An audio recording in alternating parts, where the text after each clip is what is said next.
have to do it.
Good evening. I hereby call to order the action session of the Board of School Commissioners for Thursday, September 24th.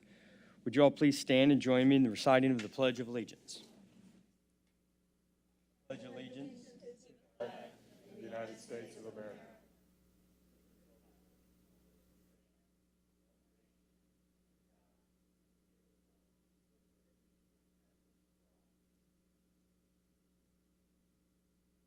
I will note we do have two commissioners this evening participating by phone pursuant to Governor Holcomb's executive order and corresponding guidance from the Indiana Public Access Counselor.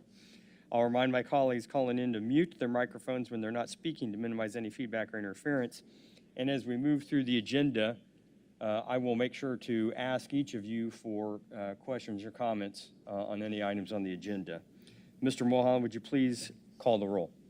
Commissioner Arnold? Here. Commissioner Gore, Present. Commissioner Moore, Commissioner Slack, Present. Secretary Collins, Here. Vice President Hawkins, Present. President O'Connor. Present. Thank you, Mr. Mulholland. We'll now adopt the agenda for tonight's meeting. Reviewing the agenda, are there any requests for changes in the agenda as presented? Hearing none, do I have a motion to approve the agenda? Second. Been moved and seconded. All in favor signify by saying aye. Aye. Aye. Any opposed? The agenda is adopted. Special recognitions. We do not have any formal special recognitions to honor this evening, but I want to again highlight the incredible work being done by Superintendent Johnson, the administration, and all of our teachers in particular, and the families and parents during this challenging 2021 school year, and the trying to create some sense of normalcy during a pandemic. I also want to thank the administration for their work during IPS week in uplifting the many great things going around in the district, even in the midst of so much disruption and uncertainty. Moving to opening comments, Section 3, does any commissioner wish to offer anything, any opening comments this evening? Commissioner Collins. I just want to thank and express my gratitude and my admiration of the teachers and leadership who have worked tirelessly to be flexible through this pandemic, and all the teachers who are teaching synchronously and asynchronously. I have heard your pain, and I don't know how you do it, but I think you're just a wonderful blessing to this IPS family. Commissioner Gore. Yes, Commissioner Gore. I would just like to add to that, along with the teachers, and also thank our custodians and other frontline workers who are working tirelessly every day. And I know that their jobs aren't easy either, to try to keep our buildings clean and up to protocol. So I'd just like to give a shout out to our custodial service as well. Thank you, Commissioner Gore. Any other commissioners have opening comments? This is Commissioner Slack. Please I would go. also like to add to that.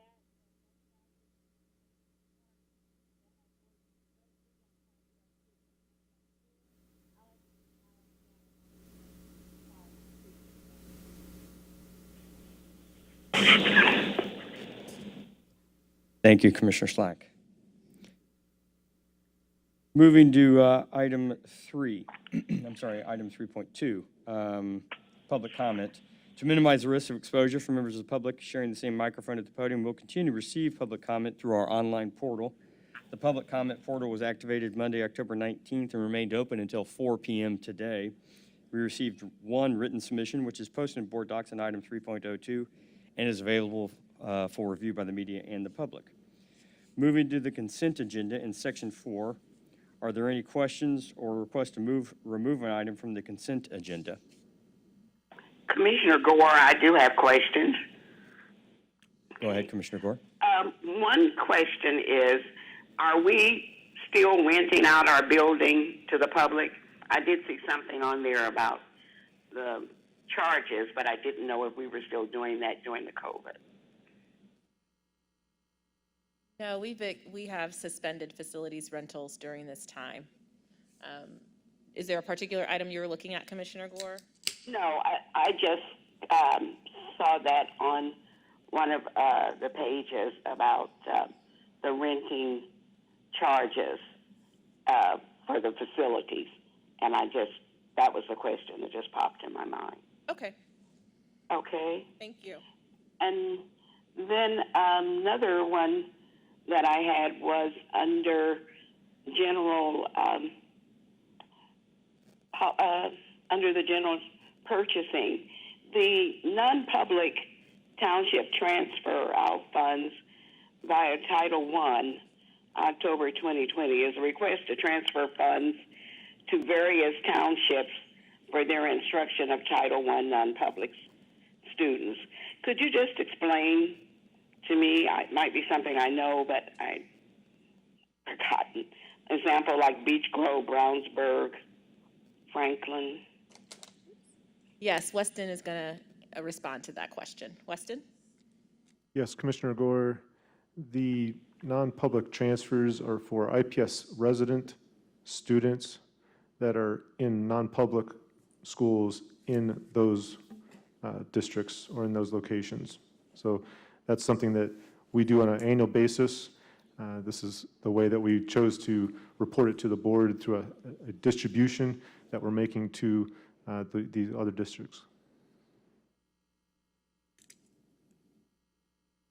Okay, so there are students that live in our area but go to non-public schools outside of the area, and money comes through IPS to get back to them. Is that Correct. an understanding? And that local district, for example, Brownsburg, if the non-public school is in the Brownsburg School District has the responsibility to provide services for that IPS student going to a non-public school in Brownsburg, and the districts share those dollars because they initially came through IPS, and we're sending them out to the relevant districts that are taking care of those students. Okay. And we have the same coming into IPS as well, that there's transfers in where there's, for example, a Lawrence student that is in an IPS boundaried non-public school, we would receive dollars as a transfer from Lawrence. Okay, thank you. And there was just one more under grants.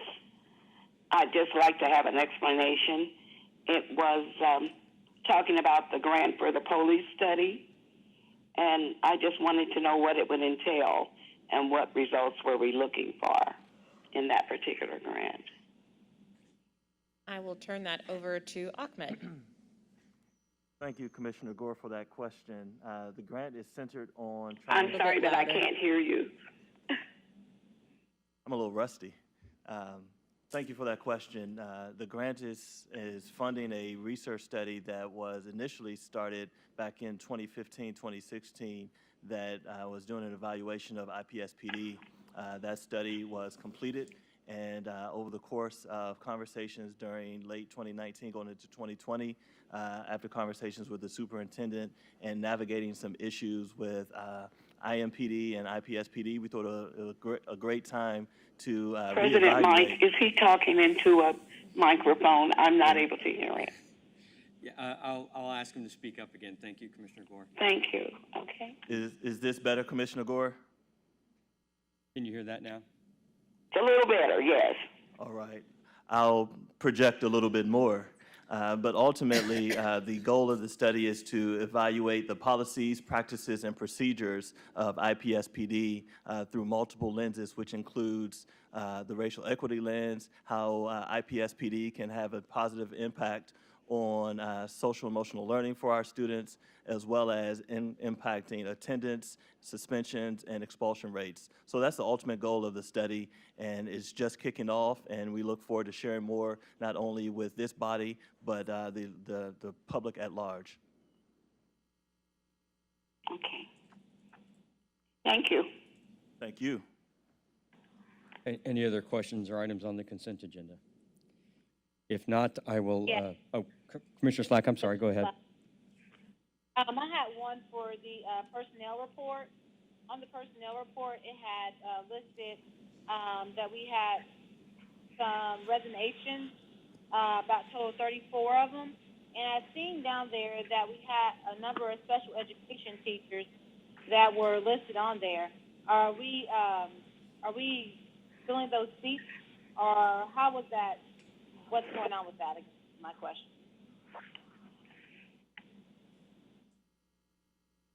Mindy or Warren, any additional insight on resignations in the special education department?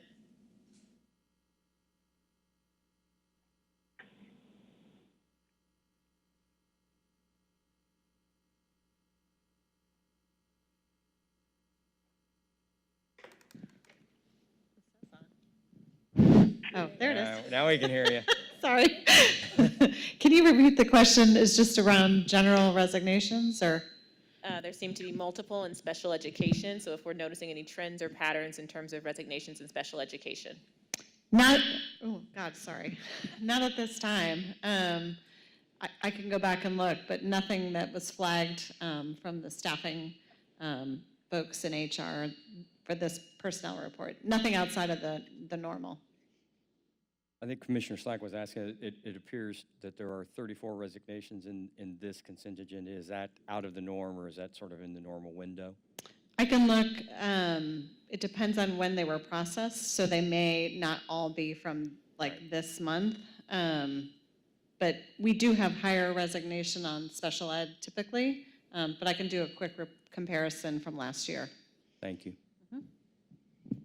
Thank you. Appreciate it. Any other questions on the consent agenda? I will, one, take a motion to approve and second, and then we will go to a roll call vote on every item from this point forward this evening because of the electronic participation. So I would, has been moved? Second. And seconded. Consent agenda. So, Mr. Mullen, will you call the roll? Commissioner Arnold, Yes. Commissioner Gore, Yes. Commissioner Moore, Yes. Commissioner Slack, Yes. Secretary Collins, Yes. Vice President Hawkins, Yes. President O'Connor. Yes. Motion carries by a vote of 7-0.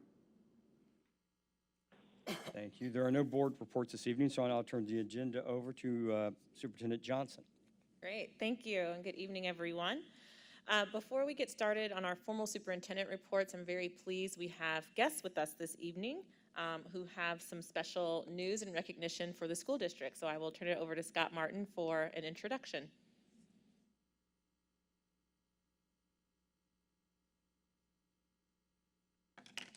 Good evening. Where'd he go? Lord, I can't find anybody these days. While we're waiting, are you prepping for the Santa Claus season? You like that? is Yes, what's I happening am. there? Yeah. Okay, It's a part-time gig. So in 2016, I took an idea to Dr. Farabee on saving energy, and it was called the Better Buildings Challenge. It's through the United States Department of Energy. So he agreed. We took it to them. Took about a year to get it set up, and then we made small incremental changes in 2017. In 2018, as some board members know, we brought on Synergistic. It's a national company that helps school districts and public agencies save energy and hopefully money. So we brought them on board in 2018. We just finished our second year of the program. And this is Dr. Randy Hoff with Synergistic. He's been part of the initiative here in the district since we began. And Randy's got a couple things he just wants to say to you, please. I'm going to lose this too. Thank you, Scott. It's great to be back in front of the board. I was here in 2018 when the board hired Synergistic to do two things: to implement an energy conservation program that saved the district money and reduced energy costs for the district, but that also protected the learning environment. And we've had tremendous success in the 2 years since we've done that. We've saved about $7 million in energy cumulatively over that time. And we've done that by reducing energy cost or energy use 32% on a per square foot basis. So it's a significant recognition. We're very proud of it. And it's attracting a lot of attention. We've won 2 national awards, and that's what I'm here to present today. And that's what Scott mentioned. The first one is from the Department of Energy. The Department of Energy has a program called Better Buildings Initiative, where they reward organizations that reduce their energy consumption by at least 20% and then share their best practices nationally. And IPS, it's a rare thing for a school to get recognized by the Department of Energy. There were 2 school districts nationally that were recognized in 2019 and 3 that were recognized in 2020. And IPS was one of the 3. So it's a great credit to Scott and the operations team and the entire school district here in Indianapolis. The second recognition that I want to mention is from the Environmental Protection Agency. and it's with Energy Star. Energy Star, we're all familiar with it because we've got appliances at home with the Energy Star rating. Energy Star also rates buildings, and if you're in the top 25% of energy efficient buildings nationally, you can earn an Energy Star award. And we're proud to say that there are 8 buildings here in IPS, 8 campuses that have won the Energy Star recognition, and we have many more coming. So national recognition from the Department of Energy, national recognition from the Environmental Protection Agency is fantastic. And just one last thing, Scott and I virtually attended a summit this summer hosted by Department of Energy. And during the summit, they recognized all the award winners, and Scott was the speaker in the education section for higher ed and for K through 12. And he said something that I thought was very meaningful. I think it was his old wrestling coach background that was coming out. He said, "We're very proud, we're pleased that we've achieved a 26% reduction in energy consumption, but we're not satisfied." And he went on the record in front of Department of Energy and committed. He said, "We're going to get 20% more in the next 2 years." So that's our goal, that's our rallying cry, and that's what we're going to try to achieve. So we're going to try to live up to Scott's expectations. So with that, I have two trophies that I'll present to the superintendent and the board, or I'll leave. The first one is a crystal from the Department of Energy, and then the second one is a similar crystal from EPA and Energy Star. So with that, thank you for the opportunity. We're very excited about the success of the program.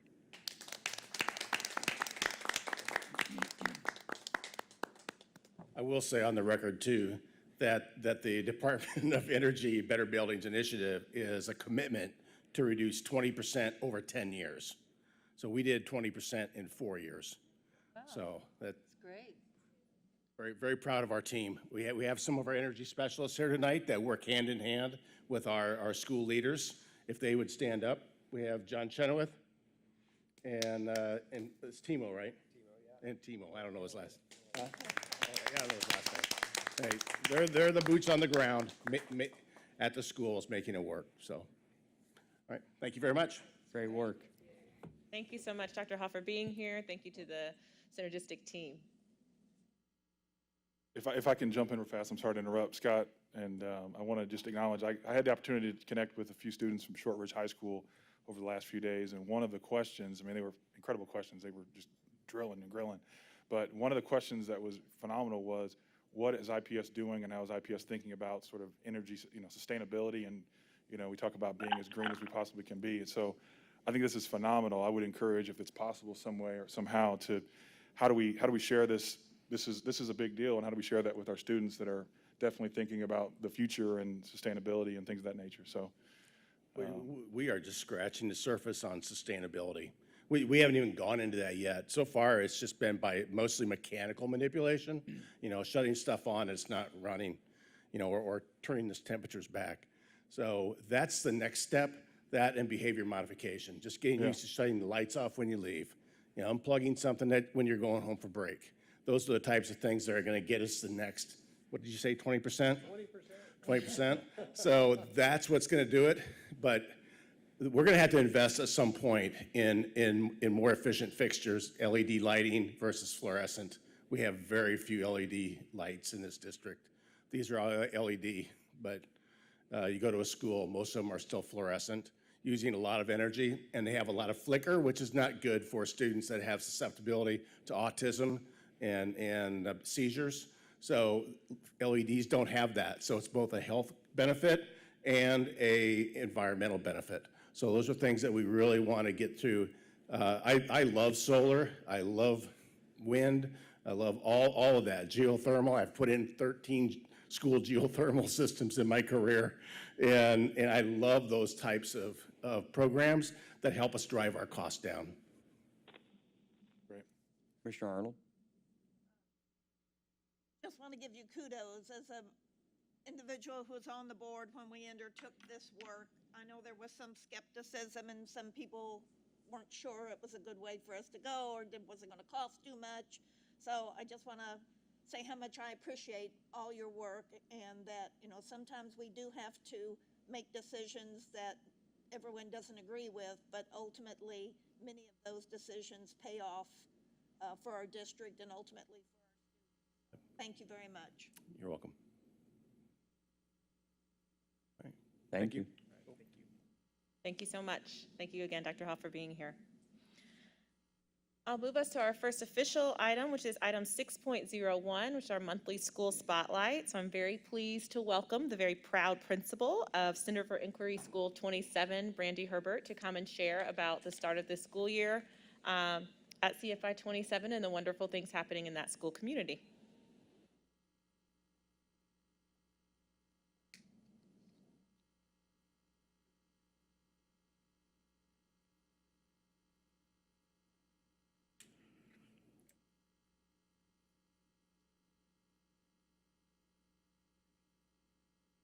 Right, thank you. So first, I just want to say thank you, Superintendent Johnson and the IPS board members, members of the executive leadership team, also to my EDS Troy and Talila for your support and encouragement and for allowing me to share with you today. I am Brandy Herbert, proud principal at CFI 27. I am in my 17th year of education and my 5th year here in Indianapolis Public Schools serving as the principal. My assistant principal, Ms. Tiffany Robinson, is seated in here as well. Please wave back there. She is in her 11th year of education and 4th year in this district serving with me as assistant principal at 27. And I do want to give a shout out that recently she was one of 10 educators selected to serve on the Aspiring Special Education Leadership Institute with the Indiana Department of Education. So it is always a proud joy to learn alongside her and with her.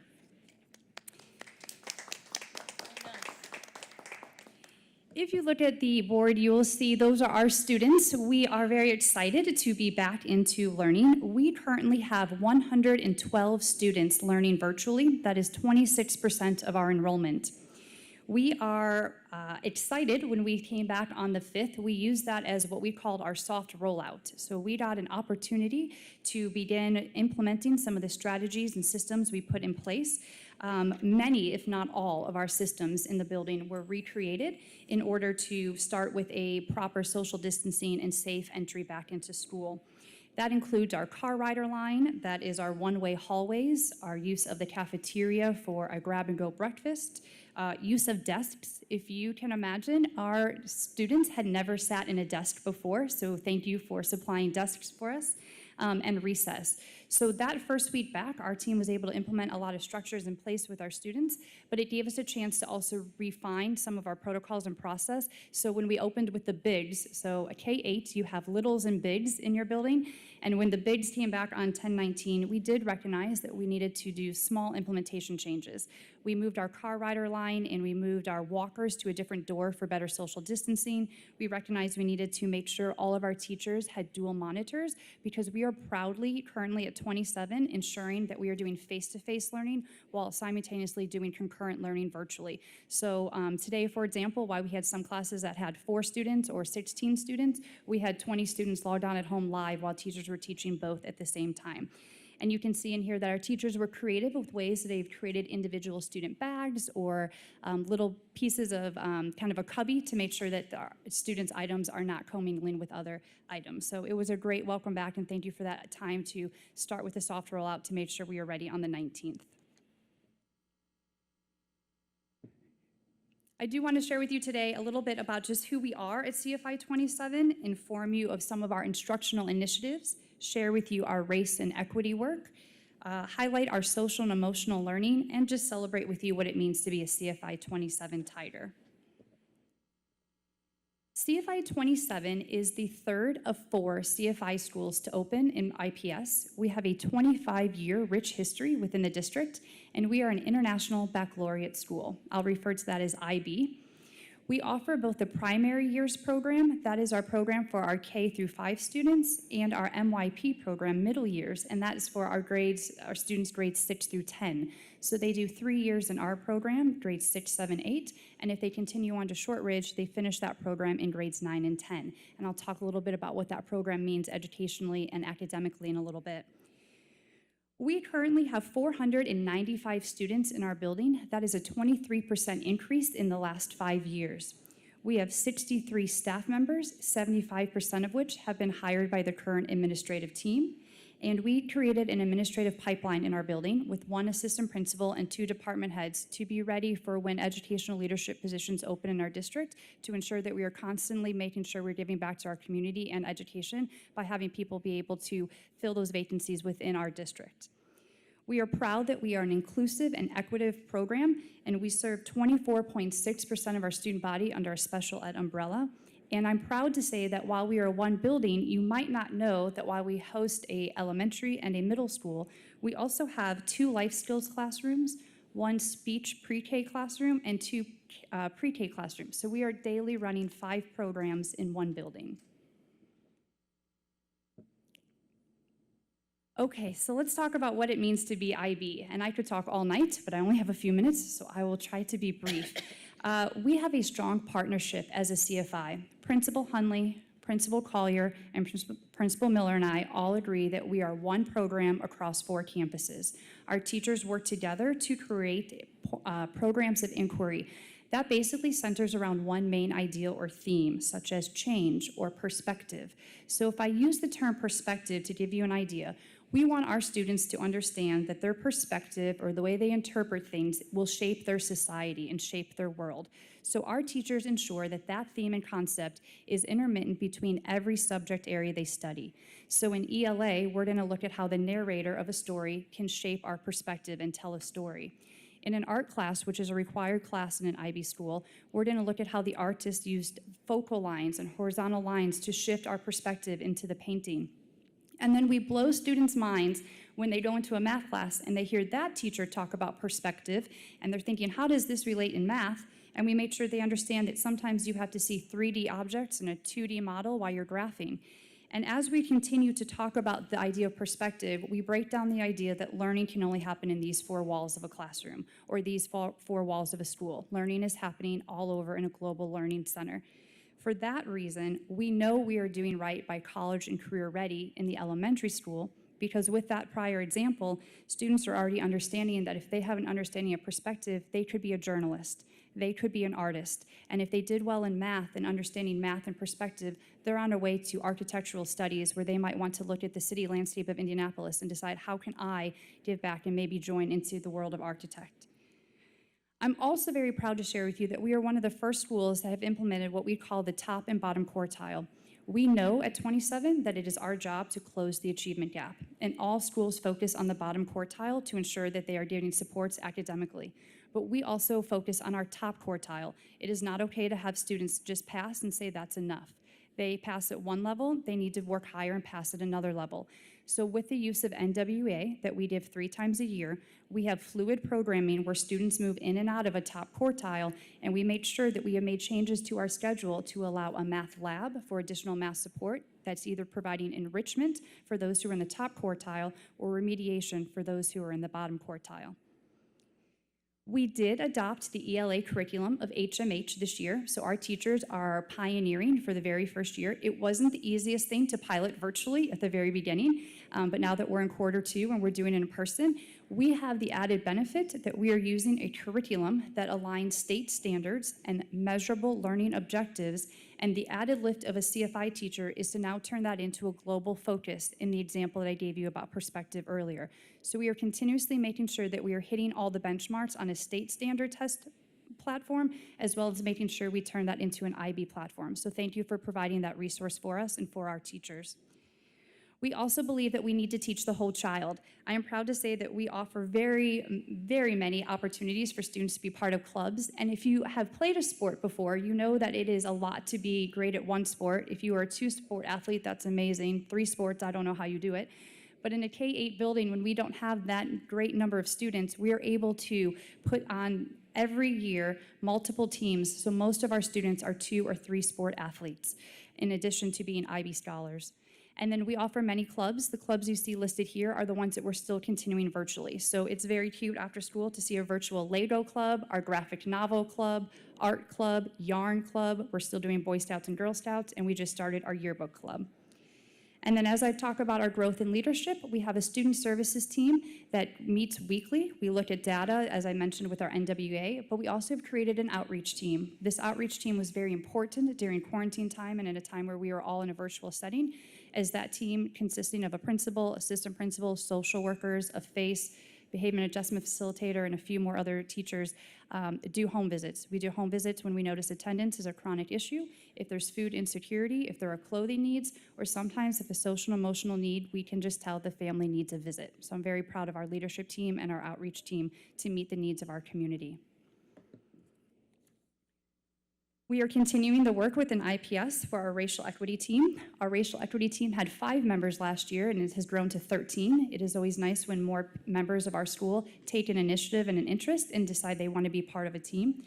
We are using the equity leadership, our literacy framework, and studying our case studies to identify bias and inequities and brainstorm and craft our action plans, as led by Dr. Pat Payne, making sure that all of our teachers go through racial equity training. We've taken on the added lift of reading a second book, The Culturally Responsive Teaching and the Brain, as that's added some of the neuroscience research to offer additional innovative ways that we can ensure that our lessons are culturally responsive. This is always aligned with CFI vision and mission, as we have always used restorative practices because we know that it is important to build a strong community and to strengthen relationships with students and parents. For that reason, we also partnered with the Peace Learning Center. We were proud to understand that we needed to further develop our work with race and equity, and we firmly believed as a leadership team that we could not lead with case studies as led by Dr. Pat Payne until we took a hard look at ourselves as humans and educational leaders, and until we could understand or identify or communicate our possible own implicit bias, we are not going to be strong leaders. So our entire staff underwent implicit bias training with the Peace Learning Center to make sure that we were well-rounded and ready to lead the students of our future. Most exciting is our work within social emotional learning, and I stand here proudly to say I do think it is what makes 27 stand out from any other school in IPS at this time. I need you to understand that social emotional learning is not a first-year journey for us. If I can take you back to 2017, 2018, our school-wide goal was that 90% of students would recognize an adult in the building that cares about them. We were able to meet that goal. The next year, we anticipated that we would need to understand that students needed to self-regulate. So we addressed a goal that said 80% of students will be able to identify a zone of regulation. The first bullet point you will see there is that we are operating a fully inclusive WIN room. It is a sensory room that stands for whenever or whatever I need. Anytime a student is feeling dysregulated or having a bad day, or a staff member, they are able to go to our WIN room that is fully funded by an SEL teacher from my SBA. This is an area in which we recognized that students needed a chance to put a voice to their feelings and emotions, and we used zones of regulation. It is easy. It identifies 4 colors. You are either in a blue zone, green, yellow, or red. If you're in a blue zone, you might be feeling sad or tired, and that's going to affect your day at school. If you're in green, you're calm and proud and ready to learn. If you're in the yellow zone, you might be feeling anxious or frustrated. And if you're in the red zone, you might be mad, angry, or terrified. But not every 5-year-old or 12-year-old can communicate those are their feelings. So we made sure that they had a system in place that they could identify a color to match with their tone or with their zone. Last year, we then had the school goal that 100% of staff would identify and use restorative practices to not only promote student advocacy, but self-regulation, so that they didn't have to go to the WIN room as a first sense of defense. They could do self-regulation in their classroom, calm themselves out at recess, or if they were having a disagreement with a colleague or a student, and then the WIN room became a second resource for them if they needed. Our SEL and PE teacher decided this year they wanted to create a wellness class, and our students are participating in yoga and mindful operations and ways to self-regulate and make sure that they know ways to control to put them in the green zone at all times.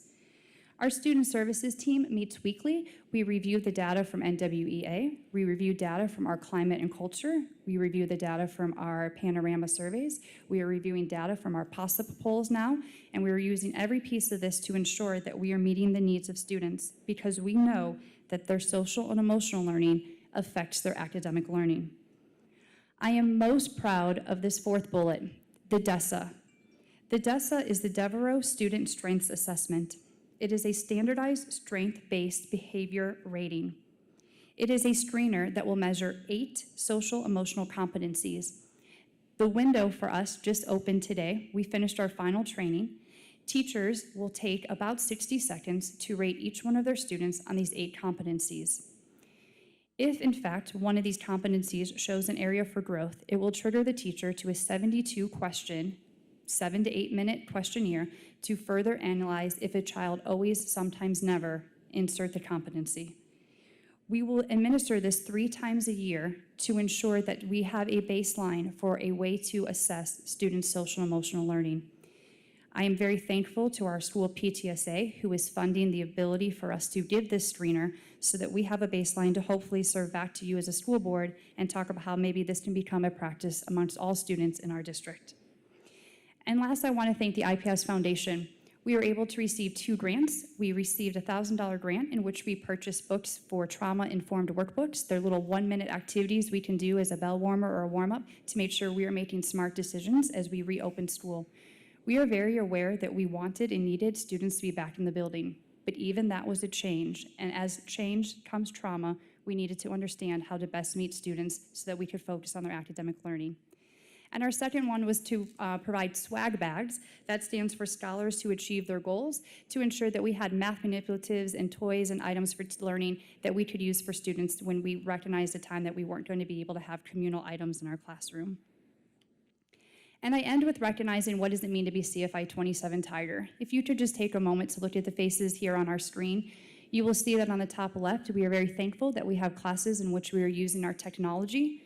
We are projecting, the middle one, it's hard to see in the far back, but that student is working on a partnership with in our library class and downloading digital books, and so are his classmates that are on the screen learning virtually.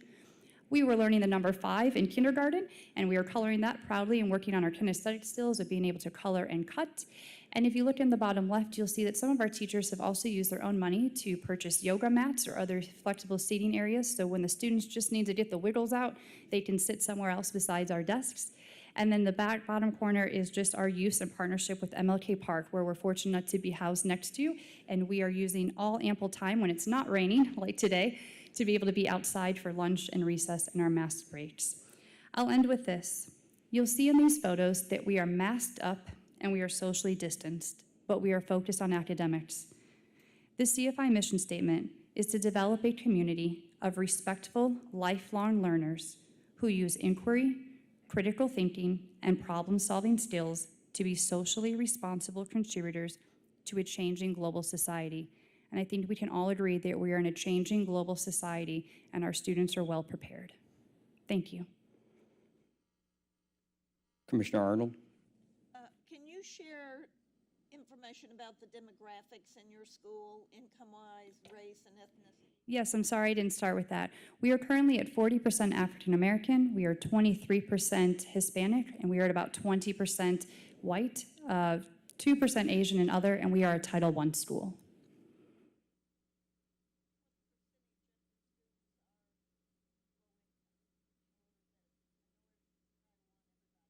Correct. Currently, right now with our data, we are at 38.4%. Thank you. You're welcome. Commissioner Hawkins? I'm sorry. I'm Commissioner Slack. I'm on the phone. Could you repeat that demographics again one more time, please? Of our racial breakdown, we're at 44% African American. We are at 28% white, 22% Hispanic, 3% Asian, and it's 38% Title I. Thank you. Commissioner Hawkins, you had a... First of all, thank you for the presentation, and obviously very thankful for you and your team and the families that have maintained, like we all have, this heightened level of flexibility in this world of 2020 that we're in, so I appreciate that very much. And also just want to give kudos for the social emotional work that's happening. It sounds very cutting edge and very forward thinking, so appreciate all those that are involved in that. So one thing you did mention, you flagged the achievement gap. And I'm curious, you mentioned sort of you're coordinating and planning across all CFI schools. It's really one school, seats across the city, which is phenomenal mindset as from a collaboration standpoint.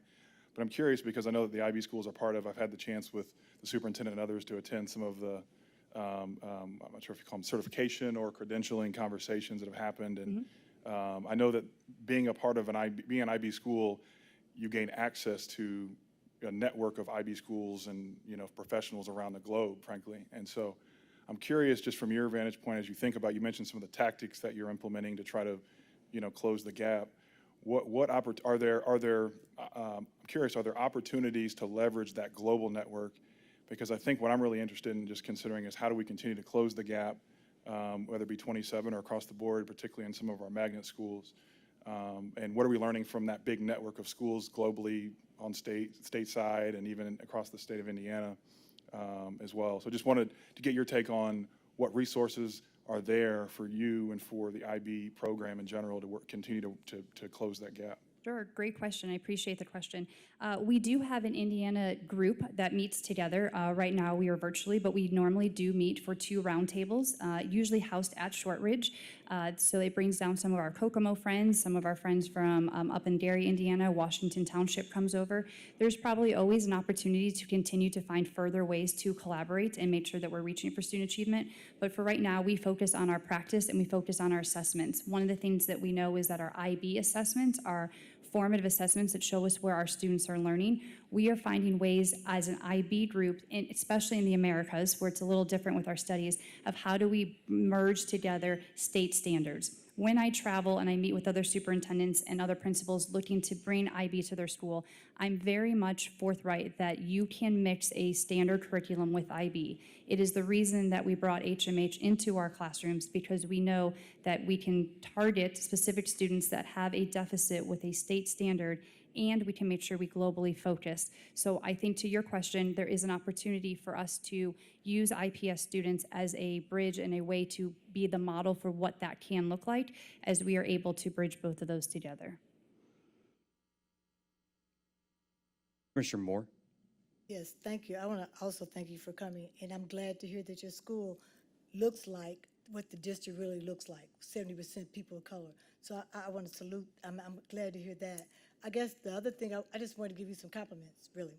So the other thing that I'm very happy about is that your conversation around the DESSA piece of where you're willing to pilot that, try to determine if it's going to be successful. And then the key word that I heard is bring it back to IPS as best practices if it works. And so I believe that as a community as a whole, as a group of schools, if we learn to share information, we can definitely begin to address some of those academic gaps that we currently have. And I promise you, I'm very happy to hear that you're willing to test things, pilot things, and then bring them back when they're successful within our district. Thank you so very much. Thank you, ma'am. Any of the commissioners on the phone have any questions? I do. No, I don't. Commissioner Slack, you said you do? Yes, I do.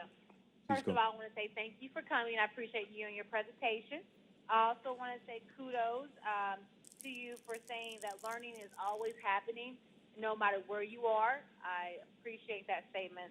That is so true. Also would like to give kudos out to the school for thinking about creative ways of networking and going around the whole virtual learning segment. You said that 161 of your students are online, and I think that's great, and it's a great learning curve for you. Also, I wanted to ask a little bit more about the remediation that you had in your presentation. I want to know also what kudos out to the school for thinking about creative ways of networking and going around the whole virtual learning segment. You said that 161 of your students are online, and I think that's great, and it's a great learning curve for you. Also, I wanted to ask a little bit more about the remediation that you had in your presentation. I want to know also what kudos out to the school for thinking about creative ways of networking and going around the whole virtual learning segment. So that 161 of your students are online. That's great, and it's a great learning curve. I'm I'm going to ask if, I think somebody doesn't have their phone on mute, which is why we're getting a little bit of a delay there. And then Commissioner Slack, if you might text Mr. Mulholland with your question, maybe we can follow up with the question, if that's all right. I know it had something to do with the remediation. But ask, I think somebody doesn't have their phone on mute while we're getting. I'm going to go ahead and turn that down. While we're waiting on that question, I have two quick questions for you, Vivian. What are we on? Second week back? Third, yes. Third week, 2 if to you 3. count the slow roll up.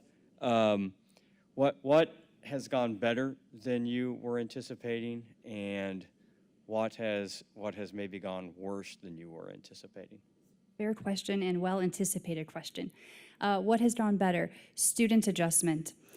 Students wearing a mask, students coming in to sit at a desk, students coming in and having a charged device and using that device, it has been like second nature.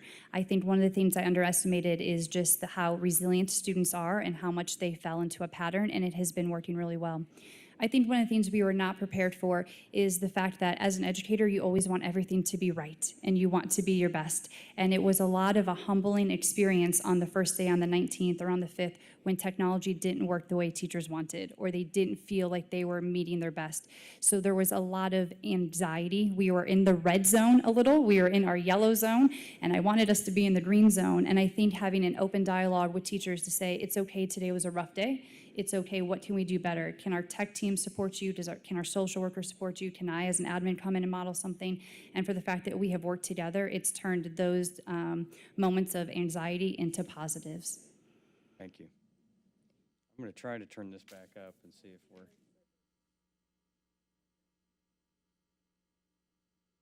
Commissioner Slack, can you hear us? Yes, I'm back now. I have no idea what happened. Sorry. It's all right. We heard the same thing 5 times in a row, I think. So you were asking a question and then we lost you. So could you please restate your question? Oh yes, I sure will. I wanted to know how many of the students are in remediation, and what demographic of those students are there? Yeah, that's a fair question. I have to tell you it's in flux because it's the bottom quartile. So we actually use the bottom 25% of all of our students. So that could be 5 to 6 students in a grade level based on enrollment. It could be up to 12 students based on a grade level. So we do it by a straight demographic of the bottom 25. That does mean sometimes the bottom 25 percentile has a student that passed. It doesn't mean they're automatically a did not pass. They're just the lowest 25 out of their group.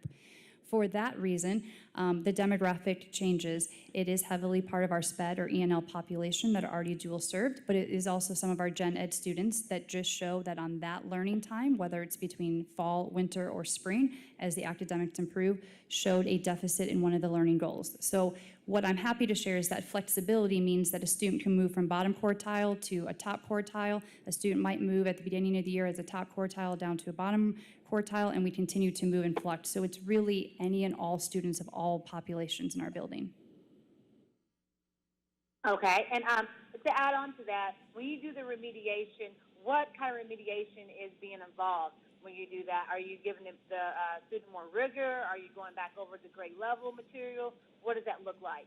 Yeah, good question. It's reteaching and reassessing. So it is making sure we break down the standard and we reteach where the student didn't understand it. So some of it is procedural, some of it is processing. We use a couple online tools where we can match and ensure. We use Dreambox online. We use different courses with our iRead online and Waggle. So it's different devices to make sure we can pinpoint exactly where the student did not meet academic gains based on a standard. And that's where we stand to reteach and reassess until they did it and we move on. Awesome. I want to say kudos also to the fact that I've seen on there you had study halls and you had other materials going on, math lab. I think that's great, and even home visits, because sometimes the parent is not able to have a relationship with a teacher, or it may be some miscommunications going on. Home visits, I think that's great. Even though we're going through COVID and everything else is going on, I want to say thank you for your presentation. It was great. Appreciate it. Thank you. Any further questions? Thank you very much. Thank you all for your time. Thank you, Principal Herbert. She's doing amazing work at CFI 27. Our next presentation, item 6.02, is an update on our work in partnership with the IPS Foundation. I am very thankful for the partnership and collaboration of the IPS Foundation under the leadership of Stephanie Bailey. So I'd like to welcome her at this time to share more with you this evening. It's so good to see faces, or at least eyeballs, right? Well, good evening. Thank you so much to the commissioners and Superintendent Johnson for the opportunity to give you an update. I think this was originally scheduled for April. Obviously, COVID had other plans for us. But the good news is I have even better information to share with you tonight as we've wrapped up our fiscal year end and start our work for this year. So just a quick reminder, the IPS Schools Foundation secures that private financial support to help you all advance the strategies and the priorities of IPS. How do we go about doing this? We have made a commitment to work in collaboration with the district leadership to make sure we really understand what are the strategic priorities that are going to require funding. Then we go out and we talk to the community. We're visiting with leaders, with business people, with philanthropists, sharing the story of what we're trying to get accomplished and inviting them to join along with us and make an investment. What I love about the way that we've constructed this model is while we're continually talking to the district partners, we're actually the feet on the street, if you will, doing the philanthropic work, which intentionally frees up capacity for the district staff. All of these fine folks and their teams have plenty to do. We don't need them out chasing grant dollars. We need to talk about what they need, and then our team goes out and pursues those dollars. And then, of course, on the back end, to make sure that we're being fiscally responsible and accountable to the funders, we monitor the implementation of those grants and ensure that everything is properly accounted for and that we're able to report back on the impact of those dollars. So how could people invest? Really 4 key ways that folks can invest in the foundation and the work of the district this year. Number 1 is through what we call major gifts. So that looks like the competitive grants that we apply for or large corporate gifts that we would secure. We're always looking to raise dollars for the annual fund. This is unrestricted. So this is where the donor says, please put this to the highest and best use. Those dollars are critically important because honestly, that's what funds us being able to run the operation. So we're always looking to solicit individual donors. Number 1 is through what we call major gifts. And I'm back around again. All right. We have worked this year to secure sponsorships and support for the Hall of Fame event that will happen tomorrow evening. And last but certainly not least, really proud of our ability to partner with the district and open up the Education Equity Fund. And we'll talk a little bit more about that in a minute. It's received tremendous support from both individuals, corporate donors, employees. I want to thank all of you, the commissioners, the ELT staff members who are here in the room. We had 100% participation in donating to the fund, so thank you very much for that. So when we think about what did we raise dollars for this past year, as I said, we made a commitment that we were going to be aligned with the district's strategic plan. So the key dollars that we were raised were really in 3 main areas: preparing and funding post-secondary readiness, doing some support of talented educators. So that looked like some investments we made in new teacher onboarding and some of the new teacher racial equity training efforts that occurred. And then organizational effectiveness. One of the examples that would roll up under that is the funding that we provided for central services staff to receive leadership development training. And you know that Ed Equity Fund has 3 different components to it. Rapid response, which allowed us to give some immediate grants. A perfect example of that is what Principal Herbert just shared with you, that we were able to fund to meet immediate needs at School 27 and about 30 other schools across the district. We supported e-learning and then have dollars available as the recovery and return efforts continue and needs change and emerge. This might be my favorite slide of the whole presentation. I am really proud to share, we've been running a different model about how we look at partnering with all of you, understanding the priorities, and telling that story to the philanthropic community. So in the last 2 years since we've been doing that, we have made a 475% increase in the contributions that have been given to the district. That means we have a whole lot more money that we can give out to you. So the chart to the right shows the difference in the funding distributed. So 2 years ago, we were able to distribute about $500,000 to the district. Last year, we came just shy of $2 million. Now, you may say, well, where's the rest of the million? Because you raised $4 million this year. That's a project timing issue. So some of those grants are multi-year grants, and as the project milestones are achieved, those dollars will be released to the district. I hope to come back again and show you charts that are even higher than that. So what did we invest in when you look at that almost $2 million that went to the district? Really comes down to about 5 key buckets. We've already mentioned post-secondary readiness. We made an investment in new K-8 computer science curriculum to help ensure that the district could achieve the new state of Indiana standards that were being implemented, as well as Project Lead the Way curriculum. There have been a variety of activities in health and wellness. That's everything from supporting some of the athletics activities at the district level and at individual school levels. And also, I know you're all familiar with the Monumental Kids Running Marathon. A lot of health and wellness work is there as well. Staff professional development, really at all levels of the organization, excuse me, has been an area where we've invested dollars. And last but certainly not least, we're proud to be able to invest dollars in the racial equity work of the district. So I just want to spend a couple of minutes on the Ed Equity Fund. So again, we invested in rapid response, e-learning, and recovery and return. Most folks gave to us and said, use it within this fund however you want. We had a few folks who said, we specifically want to use these dollars for technology, and we of course have honored those requests. So this chart I share because what has been so exciting about the Ed Equity Fund, unlike some of our other funds, is to watch the community really come together. And so what this is showing here is what portion of the dollars, we've raised $726,000, what portion of the dollars came from corporate donations. That's the kind of teal blue color on the right side. And then you work your way counterclockwise around this chart, and you can see that we had a significant amount of dollars come from foundations, but then we also picked up a fair amount of donations from individuals and small businesses, and then even some of the vendor partners that the district has. So we acquired about 175 new donors through this fund, and we're working diligently to inspire them to continue their generosity. So what have we done with the money? There have been several grants that have been given back to the district. They fall into, really at this point, 2 key categories. So about $60,000 has been granted out in what we're calling the rapid response grants. So we opened 2 rounds where principals or their staff could apply for a small grant.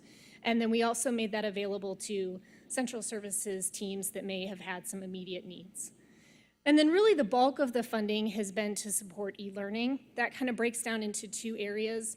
One was an initial investment in 1,500 Wi-Fis, and then the other was a pretty significant investment in professional development to train our K through 2nd grade teachers on teaching on new iPads.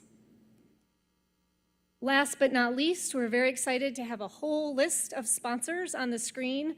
We've spent some time, Kelly, my teammate, who's here with me in the back, really headed up this initiative to secure sponsors for an event that was going to be in person with tables and cocktail receptions and all sorts of fabulous things. And then we switched gears, of course, and have shifted to the virtual event. And we're really thrilled that the sponsors have remained committed and said, we want to be a part of what the district is doing. Sure, you can count on us. So please join in tomorrow night. So that's what I have to share with you tonight. We really do believe that the district is positioned for accelerated growth. We are right here alongside of you. Actually, earlier today, had a great conversation with Superintendent Johnson and her key leaders around continuing to make sure we understand the areas of funding that are needed, and we'll get to work and go secure the dollars. Thank you. Any questions? Commissioner Arnold. Just wanted to say how proud I am to serve as the board's liaison to the foundation and how busy they are. I mean, there are things going on all the time. And also, having been on the board for a while, have witnessed the transition of the foundation from what it was years ago, where it just merely did the Alumni Hall of Fame, to now becoming Commissioner Gore? the major I fundraising. don't have any questions, Stephanie, but I do appreciate your work. It seems like it was just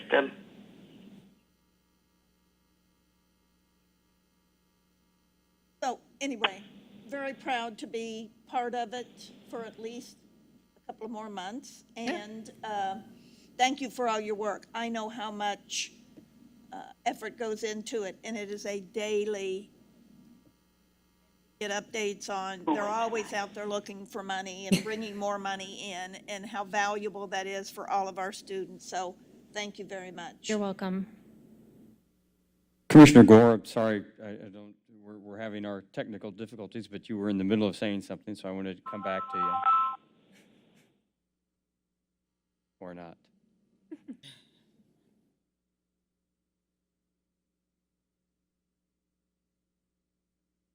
Commissioner Hawkins, I'll try this. We'll wait a few seconds before. Well, Stephanie, thank you for the update, and congratulations on the success. We've met a few times and kind of talked, and you've shared a little bit about what you hope to accomplish. So, if we had, we can always wait a little bit later to meet if that bar keeps growing. I know you wanted to share that update in April, but just great job to you and the team for what you've been up to. And also just, want to thank the partners and supporters and contributors of that, because that's what makes it go in support of the great work happening at IPS. And also I wanted to flag what Commissioner Gore, I believe, made during the consent agenda, lifted up the law enforcement study in partnership with IU, and I understand that the IPS Education Foundation is funding that study. So, I mean, in alignment with our racial equity work, I think that's incredible. So thank you for supporting that assessment. You're welcome. Any other questions? Thank you for your great work. All right, thank you. Phenomenal stuff. Commissioner Slack, hang on one second. Stephanie? Stephanie, I want to also say thank you for all the work you've done, especially with the e-learning. I think we did a great, excellent job with that area. And also when talking about health and wellness and the racial equity piece, I just want to say kudos to you and thank you for your team for all the work that you've done. Thanks. You're welcome. Commissioner Gore, can you hear me? Yes, now we can hear you, Commissioner Gore. Okay, thank you. I just wanted to thank Stephanie for all her hard work. She's done such a great job as well. I agree with Commissioner Slack with the e-learning. She just came right there with COVID, and our children have benefited from it. So thank you, Stephanie, for all your hard work you and your foundation do. Thank you. I also had a quick question for Stephanie. This is Commissioner Slack. Hang on, she's walking back to the podium right now. Go ahead, Commissioner Slack, I'm sorry. I was going to go.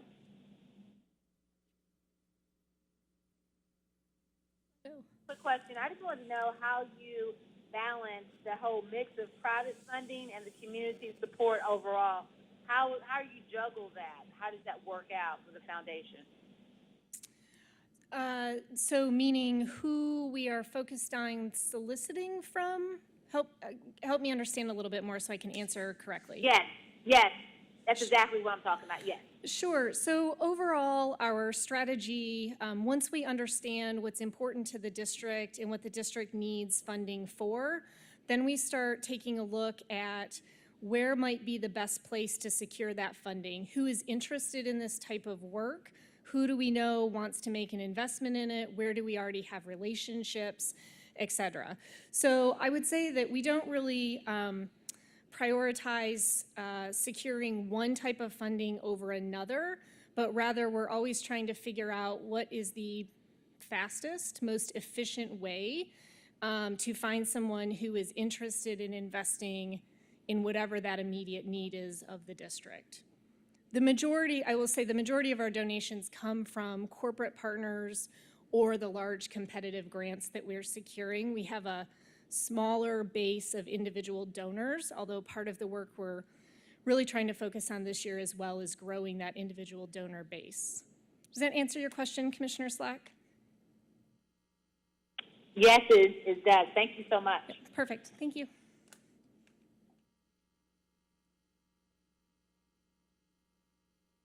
Okay, now I think we're ready to move on. Okay. Item 6.03 is our quarterly finance update. So as the commissioners know, each quarter Weston provides an update on our fiscal landscape and where we currently are. So I will turn it over to Weston for that presentation at this time. Thank you, Superintendent Johnson. Good evening, Commissioners. This presentation is over the last quarter, which really is the fruition of a lot of work done over the summer, and also an update to what we talked about in August. We'll review cash flows, cash balances, our supplier diversity spend, give you some budget updates on the current year, and then future planning considerations. And then also, a lot of the impact of the last quarter is obviously through the COVID-19 response that we've had as a district for our students. I also want to highlight again where you can find more information about our financial records. They're at the myips.org finance page, and you can click the link right there in that deck to find out more about our finances. First slide I want to focus in on is the cash flow for the beginning of the year. At 6/30/2020, we had $96 million across our funds that are board appropriated, our education, our operations, our rainy day, and our operating referendum fund. What you'll note is that, again, reminder, this is a 9/30 perspective, and we do not receive our property tax payments until December. And so what you'll see is some negativity on the balances, naturally, because we do not receive revenue in these 3 months for property taxes. The second thing I want to highlight is in the operations row, and there's a column called transfers.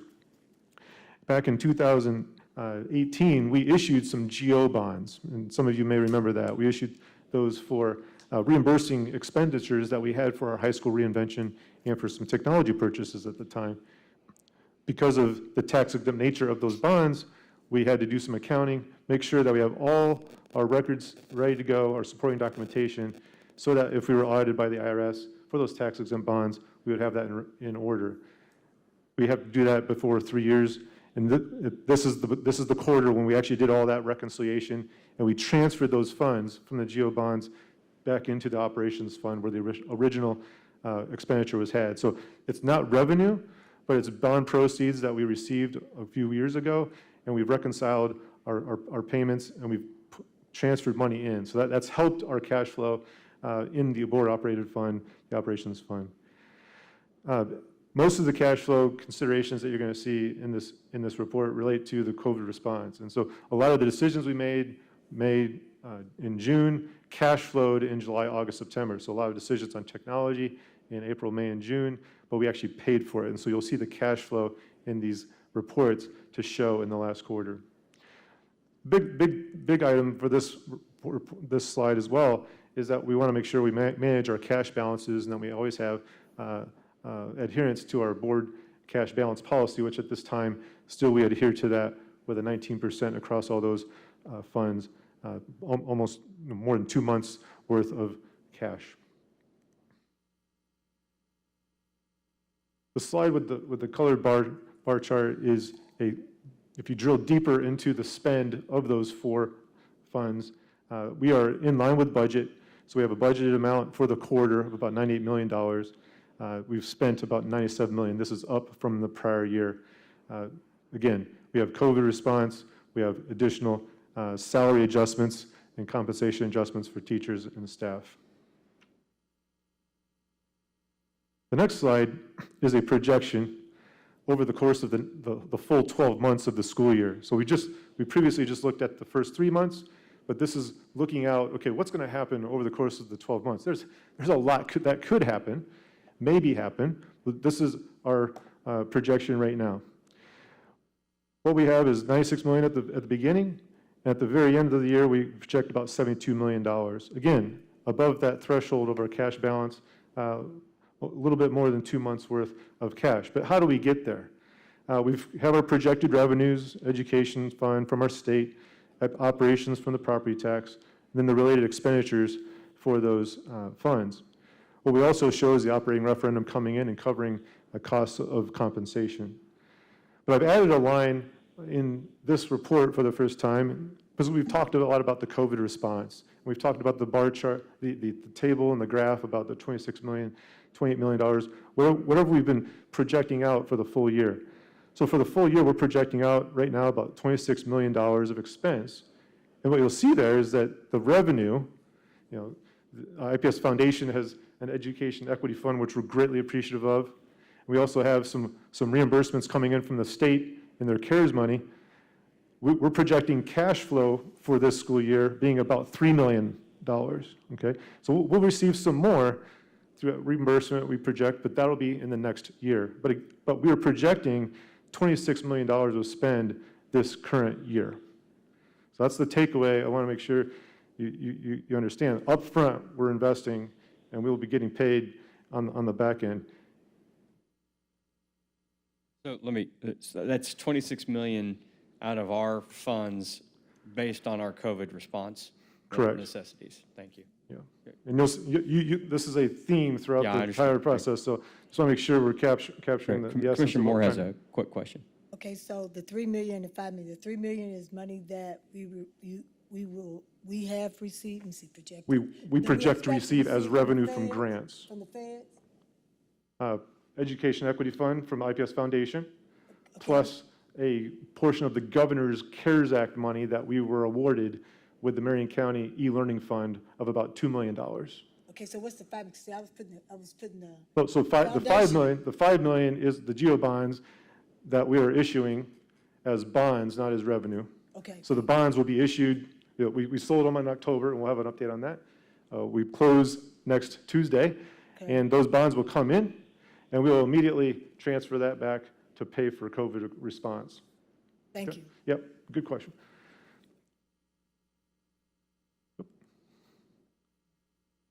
The next slide is a slide that has been hidden down in the appendix over time. It's also been at the end of the year, here are all the funds. So we a lot of times speak to a lot of the work of just the board appropriated funds, but this is an opportunity for you to see all of the revenues and all of the expenditures historically, but also over the last quarter. And I plan on continuing to bring this before you as well, because I think it's an important slide. There's a lot of information that I think that could be helpful for you to understand how we operate as an organization. So one, it shows the dollars spent, and there's the different categories that a lot of people are very interested in over time, and they're not always just spent out of the board appropriated funds. Okay, so that's the first point. Second point is there's percentages on the right that help to say, hey, are we managing our money well? And just being able to compare ourselves against other districts, against other benchmarked organizations.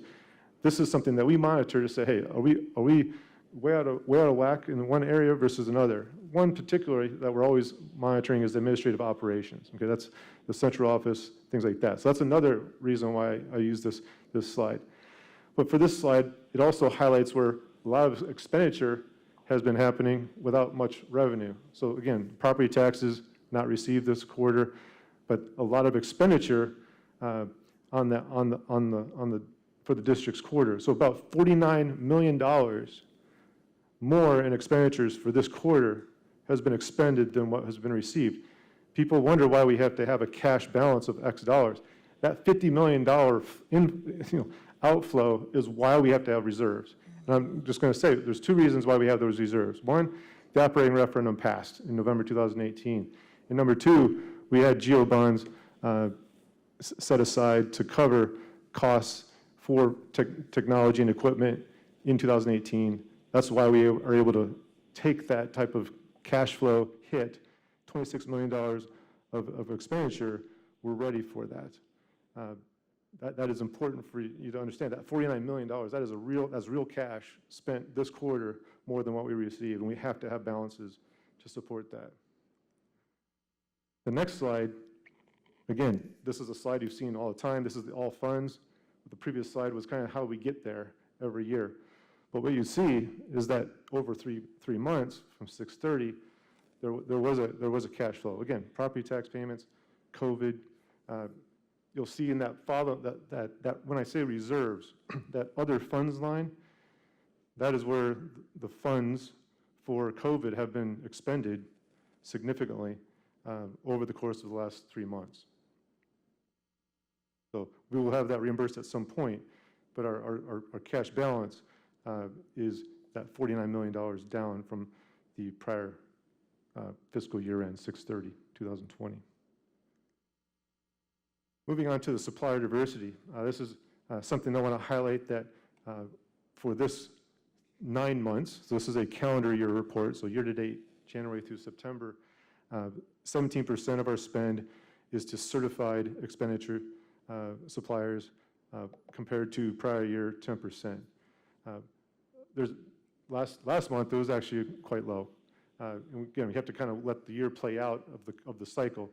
Significant spend here in two things. One, the payments to our Powers who does a lot of the work for the capital referendum.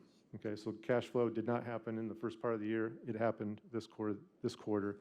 The second thing is when we're buying technology, which we bought $17 million worth of it, there were some big expenditures to our distributor and our service provider of preparing those computers, and that's a big spend there as well. So again, trying to highlight where we've been strategic. When opportunities arise, we're looking for opportunities to have supplier diversity and spend.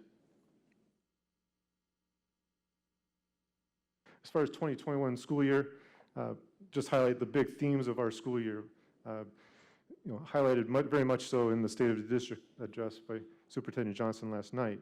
Our shift to one-to-one technology and connectivity, our implementing of social distancing and return to work guidance in our buildings, in our buses, and also launching virtual learning and learning hubs with the intent to return to in-person learning. Those are the themes that I've captured on our budget. But last time when we talked in August, there was a lot of what ifs, maybes, outstanding funding considerations that we had to, trying to project out. And a lot of that has resolved itself over the last 2 months since we last chatted. So I want to highlight a couple of those items because they're shoring up the revenue. What are we projecting on revenue? It's shoring up because of decisions that have been made. So on the federal side, we have a decision about how much we would share with the non-public schools. There's also the governor's grant that has been awarded to us.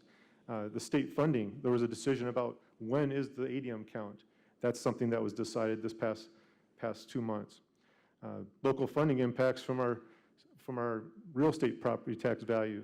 That is certified for 2021, and there's more details in the appendix on that slide. And it went up about 4.5%. That's a good thing. But over the course of long-term time, we're really monitoring that because there's a lot going on in the Center Township downtown area that could impact that. And lastly, later tonight, a public hearing about our additional appropriation to pay for our bonds that we sold last week or 2 weeks ago, and we'll close next week. So a lot happening. You can see the interest rate, 0.725%. Great rate, very competitive, and glad we went to the market in the way we did. But outstanding still, there's still some questions out there, some big questions. One is FEMA. So we submitted our application to FEMA on Friday. So this past Friday, we clicked the button, we submitted. Actually got a call at 5 o'clock tonight from the guy who's reviewing our packet. So they're there, they're reviewing our packet. Asked for a timeline, what do you think the time frame is? No clue. So again, opportunity though that we have a name, we have an email address, we're going back and forth and starting to process our application. We are hearing that some districts in the state have received awards and also payment already. So, that's changing my tone about the time frame of when we would receive these funds. But also there's a lot of questions about what's eligible. Okay, so you might have read about that. There's a lot of dollars spent, but what's eligible to be reimbursed? And so a lot of questions on that. Second big thing that we have to be concerned about and be watching and advocating for at the State House as legislative session starts is virtual funding. The State Board of Ed made a decision and firmed up the fall count, so for 100% if you're virtual or in person, no questions asked. But they haven't firmed up the spring. So the February count, a lot of questions going to be about what's a virtual student? What's the definition of that? Who's that apply to? Are we going to fund it 100%? Is there going to be funding to fund it? Those are a lot of the questions that even for this school year, there's a revenue consideration that is unknown. And then also, as we see with Stephanie and talking about the IPS Education Foundation, some considerable interest of partners and collaboration on what is it that we need to serve students, and hope that we can celebrate that tomorrow at our Hall of Fame. Couple items on the federal side. We talk about CARES Act. The update here is that US DOE legal action was resolved related to the calculation of non-public school distribution. The impact to IPS was that we were potentially going to only have $11 million available. Now we will have $14 million available. So that's a positive, and wanted to update you on that. The second one is that Governor's Relief Fund awarded Marion County an $11 million allocation of the $61 million that the state had. We had asked for 17 as a collective group of county school districts and charters. We were awarded $11.5 million. Of that $11.5 million, $2 million of it was awarded to IPS LEA, and another $600,000 to charters within the IPS boundary and within our innovation schools. It is restricted for the use of technology in Wi-Fi hotspots. This is not unrestricted money. It was a competitive grant for a specific purpose. So I want to make sure you update on that. The next couple slides are updates of what you've seen in the past couple months with the work session in September and August. Again, $26 million broken down by a pie chart, most of it through e-learning devices, facilities, and transportation. No significant changes there. And then also in the table, we highlight again the total spend and then the different breakouts of who and what dollars might be coming in as inflows.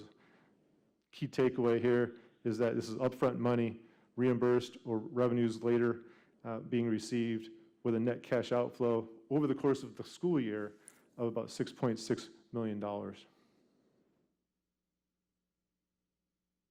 The next slide is a slide you've seen many times. We saw it last in August, just highlighting again the status of this slide would be that it's not fully resolved. I just mentioned that February 2021 student count is still up in the air and needs to be resolved. If it's not resolved, I think there's a significant consequence on the revenue side for IPS. Next slide is a slide that, sorry. Commissioner Moore has a question. I just, on the nursing, what slide are you on? Number 12, on slide 12, the nursing $702,000. Is that for IPS to bring in nurses to our schools for the children during COVID? Is that what that's for? Additional nurses to be brought into our schools? So I'll maybe defer to Mindy on the exact spend on the nurses. What we originally intended was to hire part-time contracted nurses to be on the ready, on the call, to be supporting the COVID response that we're going to have as a district. This is above and beyond the normal spend of nurses within our district. Right, that was my question. My question was, were we bringing in additional nurses to assist us in our schools due to COVID? Yes. Yes, that's correct. And to add to that question, Commissioner Slott, how many nurses did we add to our school system? Dr. Morgan, Health Services sits under Dr. Morgan's team, so I'll ask him to respond to that. Yes, we had 8 nurses before we responded to this, only 8 per the district, and we were able to outsource to have nurses provided at all of our schools. So we have coverage at all of our schools. And to give you that specific number of, I can have that in a moment for you, of the specific number that we added. Some of the nurses are sharing between different buildings, but all of our buildings are covered. So we went from 8 to having all of our buildings covered. And there were about, prior to the school year, there were 20 or so schools that did not have coverage, and now all of our schools do. So just to add a little bit of context to that, 8 districts who are 8 nurses who are district employees. We have a number of partnerships with Shalom Healthcare and other providers who also were providing nursing support in schools. But even with those partnerships, we had about 20 who did not have on-site a nurse. And so now with this additional investment, we have those nursing services at least part-time across all of our buildings. Commissioner Slack, did that answer your question? It does, thank you. Commissioner Gore, Please go ahead, Commissioner Gore. to that question,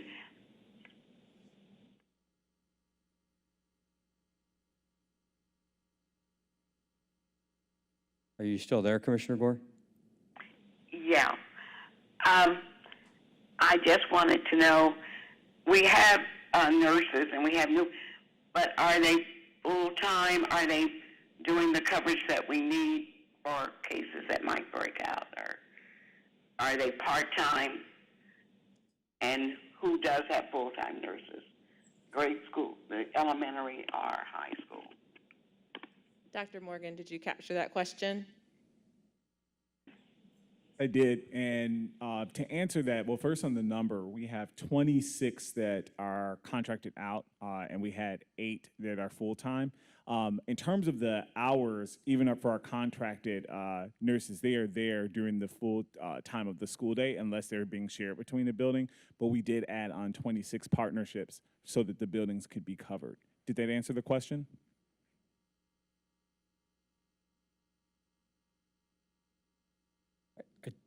Commissioner Gore, did you hear that answer?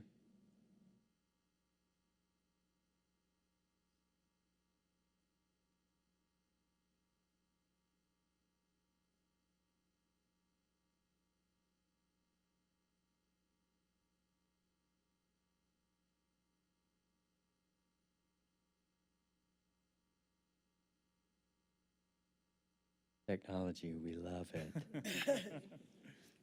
Okay, thank you. Commissioner Arnold? On transportation, I know we had talked about a significant investment in hiring bus monitors.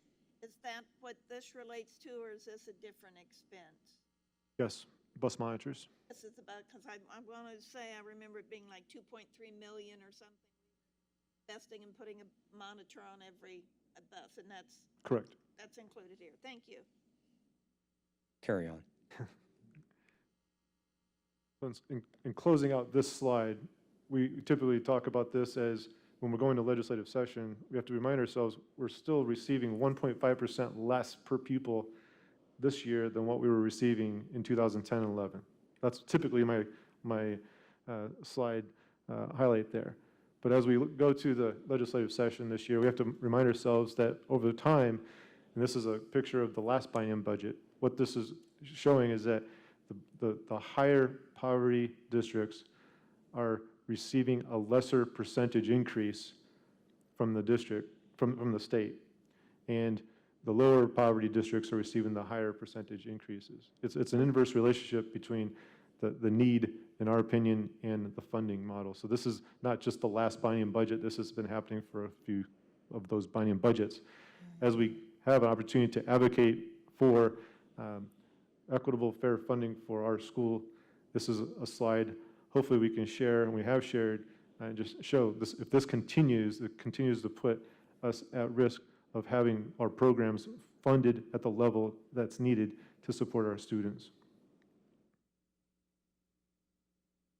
And speaking of students, we have our enrollment certified in October. The enrollment for 2020-21 school year as of September is 31,171. This is the number of dollars that will be, the dollars will be based upon that number flowing through IPS. This is a number that's about 3.7% less than prior year. More importantly, it's a figure that's 6% less than what we had budgeted. So that equates to about $15 million of less money coming into our district because of the enrollment, the actual enrollment not hitting budgeted amounts. Commissioner Collins has a quick question for you. Weston, so 31,171 enrollment will be counted for our, will be paid for next year, correct? 31,171 will be what this school year will be funded on. This school year? Yes. Okay, I thought it was the following year. Now, this is the 2021 school year's enrollment. Okay, so was this from the September ADM? This is from the September ADM, correct? And do we know what happened to the other 1,500 kids or so? So there's a lot of mobility and movement within districts. There's a number of housing shifts, job shifts that are happening in the COVID space. This is something that I think Superintendent Johnson and others have been prepping a briefing for the board about enrollment and the shifts that have occurred. Right now, it's a lot of data analysis. Right now, we know that there's certain grades levels that shifted significantly than was budgeted. And this is something that also, if you were in person versus virtual, that may have had a shift as well. But right now, a lot of analysis going into that in preparation for briefing the board. So are you saying that the virtual are counted differently than the in person? For the September count, no. Okay, all right. Patrick Harrow, who leads our enrollment team, will bring a presentation to the board next month as we're getting all of our numbers finalized. I will say preliminarily, one, we are not an anomaly in terms of decreased enrollment. So across most Marion County districts, all but one that I can think of that I've talked with my colleagues have also experienced an enrollment drop. We're seeing that play out in the national landscape in a number of urban districts as well. So I do want to sort of note that this isn't actually an anomaly that's unique to just IPS. The second thing that we are hypothesizing and that the numbers are starting to bear out a bit, which also follows a trend, is lower kindergarten enrollment. Obviously in Indiana, it's not mandatory. And so the hypothesis is that some families just said, during this point in time and what's going on with COVID and all those things, we're just not going to actually start our formal K experience this year. So again, working to get some data to see if those hypotheses bear out, but that's what we're seeing and hearing is also trending statewide and nationally. I would also point the kindergarten, not a surprise, pre-K, if you followed the state's enrollment in pre-K, to call it a drop is to underestimate it. It's a precipitous drop in participation in pre-K program, 3 and 4-year pre-K. Commissioner Hawkins? Thank you, Weston, for at least what you've presented so far. I know there's still more on the road here, but the $15 million in annual assumption, right? That doesn't assume that and cover or create room for the potential for a spring uptick when we count in February. So that's just assuming that we hold steady throughout the entire year, right? Is that okay? That is correct. All right. Yep.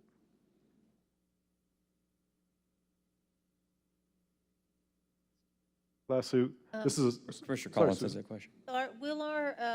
Will the February count for ADM, why do they do that? Does it not count for anything for The legislators have sort of changed it every couple of years. Sometimes it's counted and sometimes it has not. It counts now. So Okay. you can imagine a scenario by which our enrollment for that second count is increased that will impact funding. Okay. The big question is what is happening in February? What choices are families making? Are we in school? Are we virtual? That's still a big question. That also, to your question around virtual and in person, the legislators resolved that for this point in time, this first count. It is not resolved permanently and could still certainly be an issue once we get to February and get to the legislative session. So that is still an outstanding issue that has not been permanently resolved. Commissioner Arnold? Just clarification back on the issue with the potential that we lost kindergarten children because it's not mandatory, that if those children don't come and then show up as first grader, we're going to have a whole lot of first graders that don't have the basic skills that they would have learned in kindergarten. That would be the presumption. Same issue with pre-K being low and what happens for students for kindergarten. So I think, in conversations I've been in, again, here locally, but then, with superintendents across the country, this is going to be a challenge we're going to have to think about and work to solve like for many years. This is not going to be, oh, COVID happened in 2020 and that was the end. There are very Ongoing much, ramifications. yes, lots of ramifications. Hawkins? Yeah, and one more thing I just would lift up here too is that when you look at the previous years, that also included turnaround schools, and I'm not sure, I know those were in the gross number, but that has changed, right, with the shift with those 3 academies. And so I just want to acknowledge that I don't want to say that the previous years somewhat seemed to kind of gross the number up, but when we look at the change of 3.7%, you know, that 3.7% change included schools or students that may have lived in IPS buildings, but were not counted in the IPS ADM as well, right? Is that a fair assumption to say or make? So the turnaround schools have been included they were in this included in number, and that's a number that but they sometimes show up on our reports, Yeah, and sometimes they don't. Okay. It just depends. So are they in our ADM? They're in our ADM report, but it's not something that we actually get the money for. Yeah, it's not even a separate pass-through, LEAs. if I remember that correctly. It's not even a pass-through, correct? No, it's Yeah. withheld from Right. our It's ADM. not technically unfair to, you know, if you look at 2019-20, if you took 1,400 out, we're actually flat relatively. I think that would be fair to say. Yes. Anyway, sorry. Yeah. But that's a good point, Commissioner Hawkins. But I think that, I mean, sorry, we're not having sidebar here. No, but I think that gets to the point about, you know, really digging into understanding the mobility, not only related to COVID, but also, you know, I'm really curious about, you know, how Manuel and Don and really sort of where students went, because we can't forget back in March of 2020 when the world was different, or February or January, you know, not only the pandemic's impact, but also the coordination and cooperation from all parties involved, especially, you know, well, anyway, it wasn't as smooth as we had hoped it would be for families. So we know that has played into that. So I'm looking forward to that update, certainly to see how that mobility piece evolved. Continue to carry on.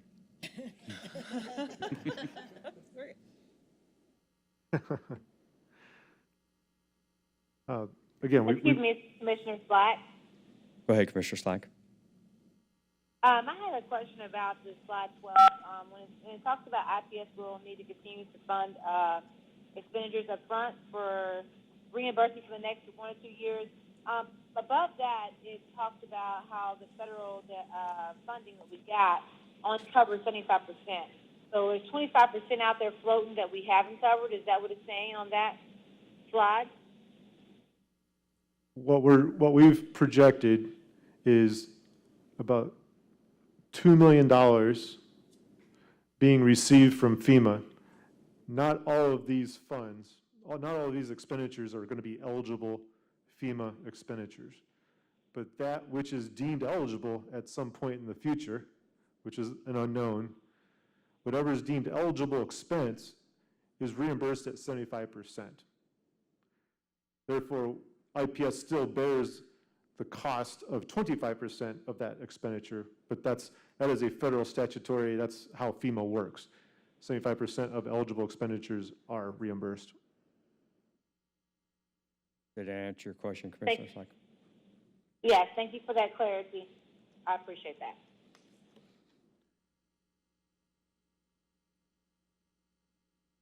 As far as some of the decision points going into this school year and the future, we've highlighted a number of those in the questions already that you've raised.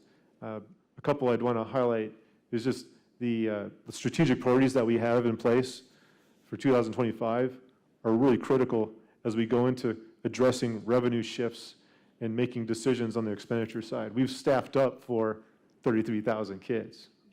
And as far as strategic priorities, the rigor of instruction, the racial equity, the community engagement, we have to fund sustainably. And at some point, those strategic priorities are really critical. So, you know, we've got those set up as a district, and that's what's going to be one of our guiding forces to drive some of those decisions. The other piece is just health and safety of our kids. We are in the middle of a pandemic, and so therefore much of the hold harmless, even for our schools. You heard from, Principal Herbert, great things are going on. They've been growing and developing, gaining momentum, and wow, COVID comes. But how does that get sustained next year and the year after and the year after when we're trying to dig out of a cash flow hole that has been, thrust upon us? So those are some of the key points, the priorities that we've set, and then also just the health and safety of kids. The mandates that are upon us, those will dictate some of the spend we have to do. And that is something we have to bear and work with the federal and the state and local agencies to advocate for. We need that to be covered. At some point, the cash runs out. Second thing is the technology. That is an expense that we have incurred. It will be covered by some great collaborative partners, CARES Act, whatever it is. But that is an expense that we've incurred strategically to reach kids, not just for virtual, but to teach kids. And so the build out of educational programming and curricula, that is something we're committed to, and that's going to be an expense going forward. And there's a trade-off. That those dollars have to come from somewhere. So that's one of the big strategic decisions that we've had over the last 6, 7, 8 months as a board, as an administration, in response to COVID, but also we're building out that academic framework. So that's something in the next few months and for the next year, that is going to be a big focus, strategic conversation. I've highlighted a couple of things on implemented yield positive results. Obviously, celebrating the energy management, it's been a bullet point up there for a number of quarters, but you see the results. We invest up front and we get the savings on the back end. That's the same thing we've had with many, many other general purchasing report items that are in the consent agenda. We're investing up front to save in the long run. So kudos to Scott and the energy management team. Again, I want to highlight that. We're doing the same thing in health insurance and transportation. A lot of stuff happening there. We can brief you at a later time. But again, highlight what's in development, what you'll be hearing more of in the coming days at the Finance Committee in December. Looking at transportation initiatives, not for just this school year, but also for next. I think there's a lot of opportunity we have to lower the costs, but yet provide a great service to our families. Central office budgeting process, again, addressing the needs, making sure that administrative spend is as tight and as lean as possible to continue to serve great to our schools. Then also just analyzing the results of our facilities optimization study.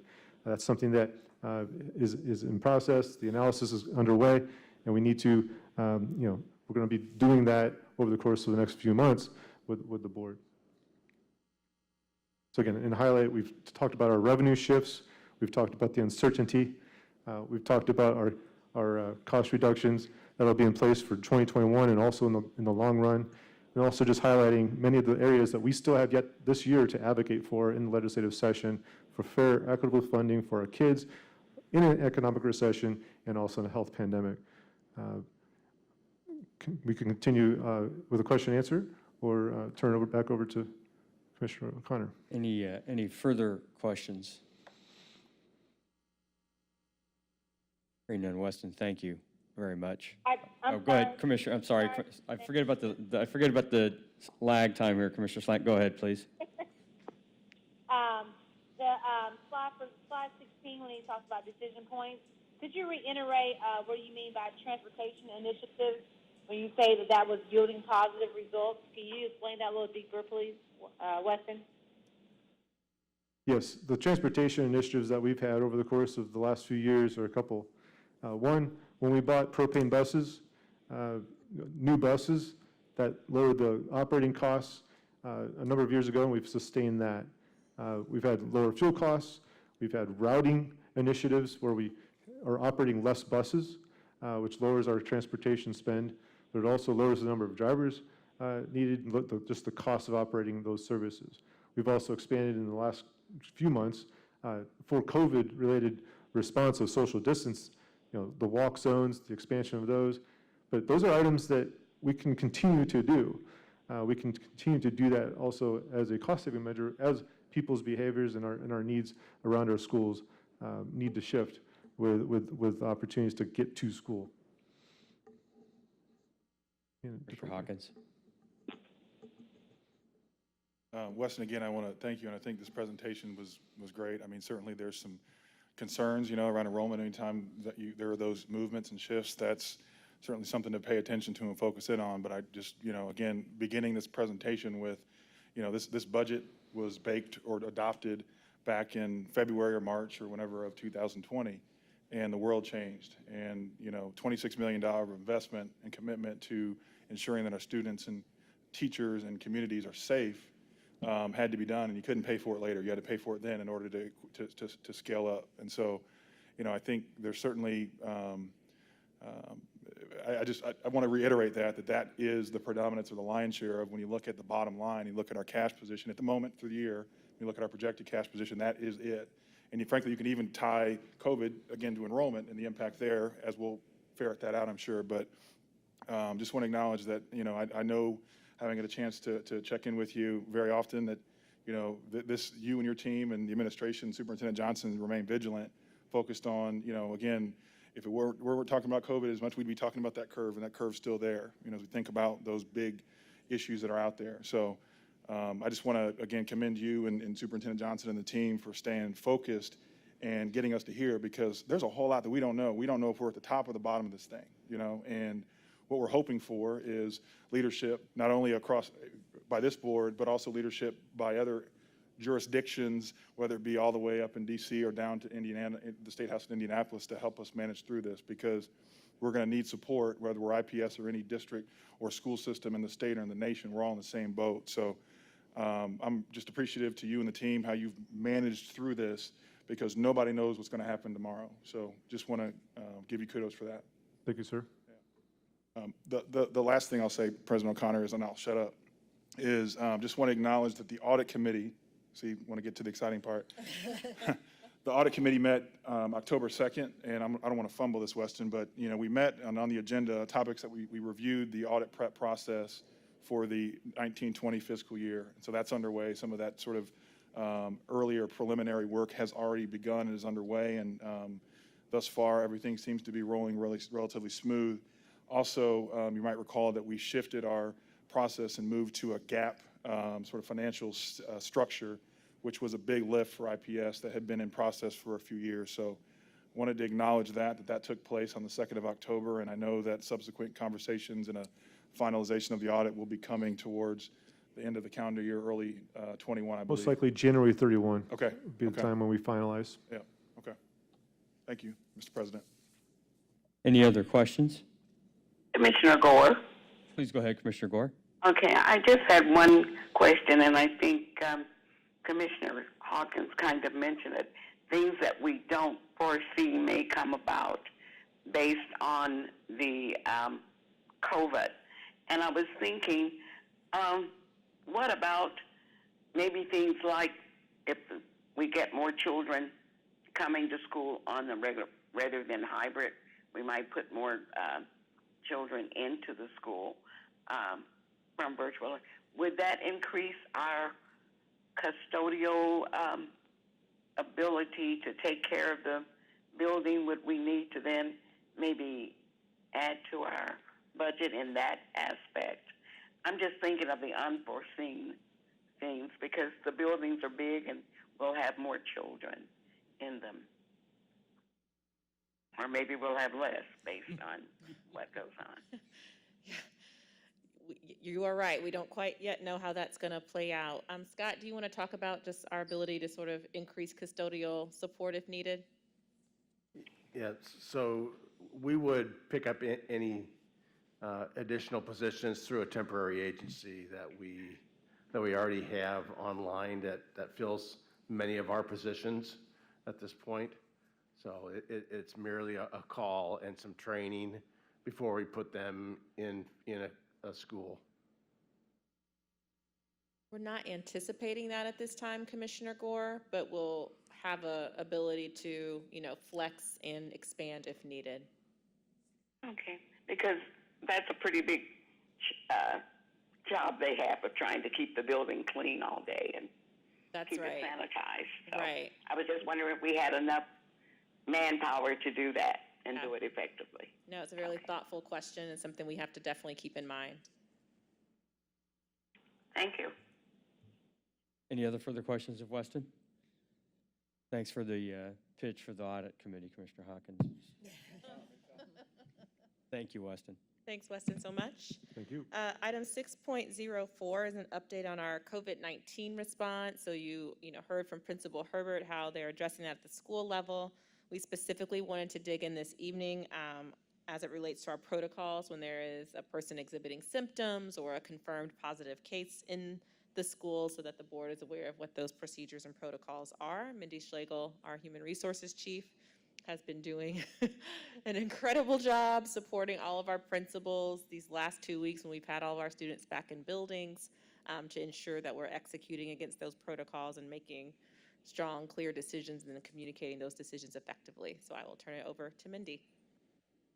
Thank you so much. Good evening.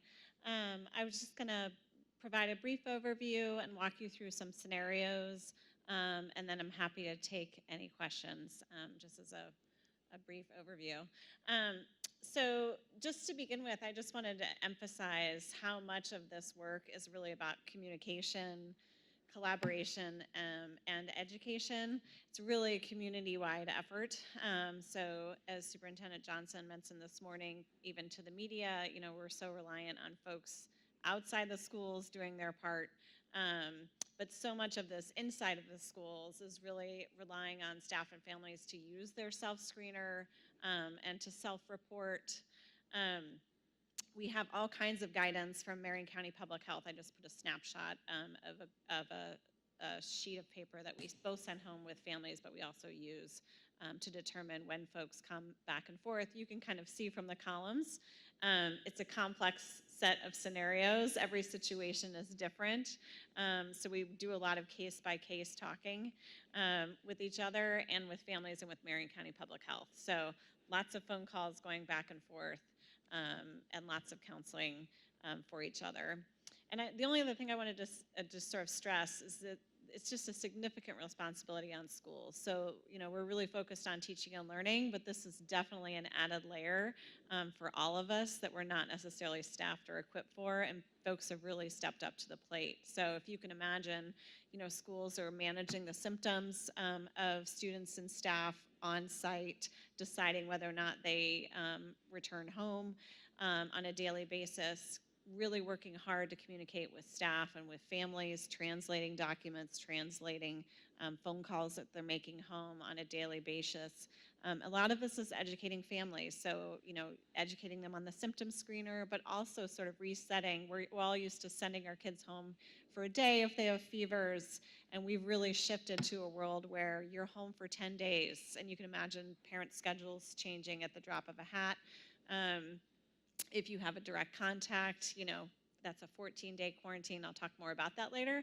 But just really getting parents to understand that we're sort of in a different world right now and what that means. And schools are doing a really great job, but it has really been a huge lift on their part. And then, of course, just the tracking and reporting that they're doing. So every student that we send home, we're tracking who's home for how long, whether or not they're going to get tested.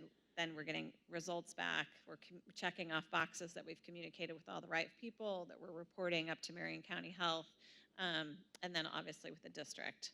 So it's a lot of things happening that weren't happening last year. So just wanted to emphasize that a little bit. Oops, wrong way. So there's basically 3 different scenarios that we're dealing with, and one is a case of a direct contact. A lot of this comes from outside the schools, so we get phone calls that say, I've been in direct contact with someone in my family or someone at a wedding this weekend. Sometimes it happens in school now that we're in sort of week 3, 4, are we back for almost 4 weeks? Cases, and as cases are growing in Marion County, we're seeing more of this. A direct contact is defined as spending more than 15 minutes with someone cumulatively and within 6 feet. That is a positive case. So that's an automatic 14-day quarantine, which means you're out of school or for work for 14 days. 100% of those cases, folks aren't sick when they're quarantined, so they're able to do school. They just move into remote school, and if we can manage their work virtually, we move into sort of a virtual work scenario. The only caveat to that is if you're caring for someone who's an individual with a positive, so if my child, right, was sick, I become a direct contact, I have to quarantine. My quarantine actually can't really start because I'm interacting with my child. I'm the caretaker. So in that case is really the only caveat in terms of it could be a longer quarantine until that person's no longer symptomatic. Going the wrong way, sorry. The second scenario is when we actually have positive cases. In this case, positive case gets reported to the school, and we actually work through a checklist with the school and the Marion County Health Department. So all positive cases are isolated for a minimum of 10 days. Again, if students or staff feel well enough to work or still attend school, they just move into that virtual space. We notify all families and staff in every case that is positive that gets reported to us so that they're just notified. We, of course, protect the person's identity, just adhering to HIPAA laws. And we track that data and we report it to Marion County Health Department as well. And the last scenario is probably the most common just in schools. When we have folks who are symptomatic, and if you've seen the health screener at all, you'll know that lots of common colds symptoms are on that screener and accounts for, COVID potential cases. So in this case, staff or students that start not to feel well or have any of those symptoms are sent to an isolation room. Staff are sent home immediately. And then really you have three choices. You can isolate for 10 days, you can go to get tested, or you can go to your physician. The only way you're admitted back to school is if you have a negative test or you have an alternative diagnosis. So I may go to the doctor and I actually get diagnosed for strep throat. Then I can come back to school, but I need to have proof of either of those two things. If you go get tested after being symptomatic and you are positive, then we go back to that checklist that we follow if it's a positive case. So we start contact tracing, we quarantine any close contacts, we send out a notification to our community, we report to Marion County Health, and we update our tracker in each scenario. So this is just a quick snapshot. This information is available on the dashboard, but I just put it together on one slide so you can sort of see since we've started tracking. We update this tracker every Monday by end of day for the previous week. So you can kind of see the number of quarantines and positive cases over the last 3 weeks. I'm happy to answer any questions about what we've experienced the past 4 weeks. Commissioner Arnold. Go to slide 5, where it talks about if a student is positive but they feel well enough they can do virtual. And it also says that also applies to staff. So if they're a classroom teacher and they are positive but they have mild symptoms or mild issues, what do they do virtual? I'm assuming they're not still teaching their class. If they're a classroom teacher. Yeah. Ooh, sorry. No. I'm just trying to understand what that looks like if a teacher has to be removed for the 10 days. Yeah. So what schools have been doing is actually, if you can imagine, teaching from home. So they actually virtually teach from home and Zoom into their classroom, or we use Teams into their classroom, and there's someone in their classroom supervising. So that might be several scenarios, a substitute or an assistant or an extra staff member that's just redeployed to that classroom to cover the supervision. And talk to me a little bit about the substitute. How are we using a lot of substitutes? I remember at some time conversation about we were going to try to limit the movement of substitutes where they weren't moving and potentially spreading. So talk to me about what does that look like? So they are cohorted as much as possible, so they're limited in the number of buildings that they can pick up jobs in. I will say that we are definitely struggling to fill the substitute jobs that we're experiencing. Starts out fairly strong in the beginning of the week and it sort of tapers off, but we've also noticed a significant drop off as the cases in Marion County have picked up. The sub pool is large enough. They're just not picking up as many jobs as we want them to. So we're trying I just had a call with our partner today and also have talked to surrounding townships. We're not alone. Everyone's experiencing the exact same percentage sort of drop in fill rates as we see the sort of cases increase. We've done several things over the past few years to increase those fill rates. So we were one of the highest paid substitute sort of jobs that you can get in the city. That wasn't the case 5 years ago. We do a bonus or like an increased rate on certain days that we know are low. So Fridays and Mondays are always sort of the lowest, the highest number of sub requests. So sort of bookending the weekends. And so we have an incentive there. We put incentives in place for some of our neediest buildings as well. So we are looking to sort of change some of the requirements. We have actually a higher standard for actually entering our sub pool than a lot of our neighboring townships. And we discussed today sort of, we have one rate for a daily rate and one rate for a long-term sub rate. And we may come up with, like a COVID rate, if you will. So there are some temporary solutions. So we did some brainstorming today too. We've also pushed down some recruitment materials to the schools. I also, I think sometimes you can recruit from your own community, in a way that's more helpful, and in which case that sub can only, sub for your building. But, it has definitely been a struggle. And we're also limiting the pool if we cohort them. So, there's only so many subs that can go to these 5 buildings. I'm sort of limiting that, but we're sort of sticking to that and trying to loosen up in other areas. Thank you. Commissioner Collins? Mindy, on slide 7, it said for week 10/18 to 24, 107 are in quarantine, and there's 10 positive cases. Was that all at the Brandis School that we were informed about? No, those are district-wide numbers.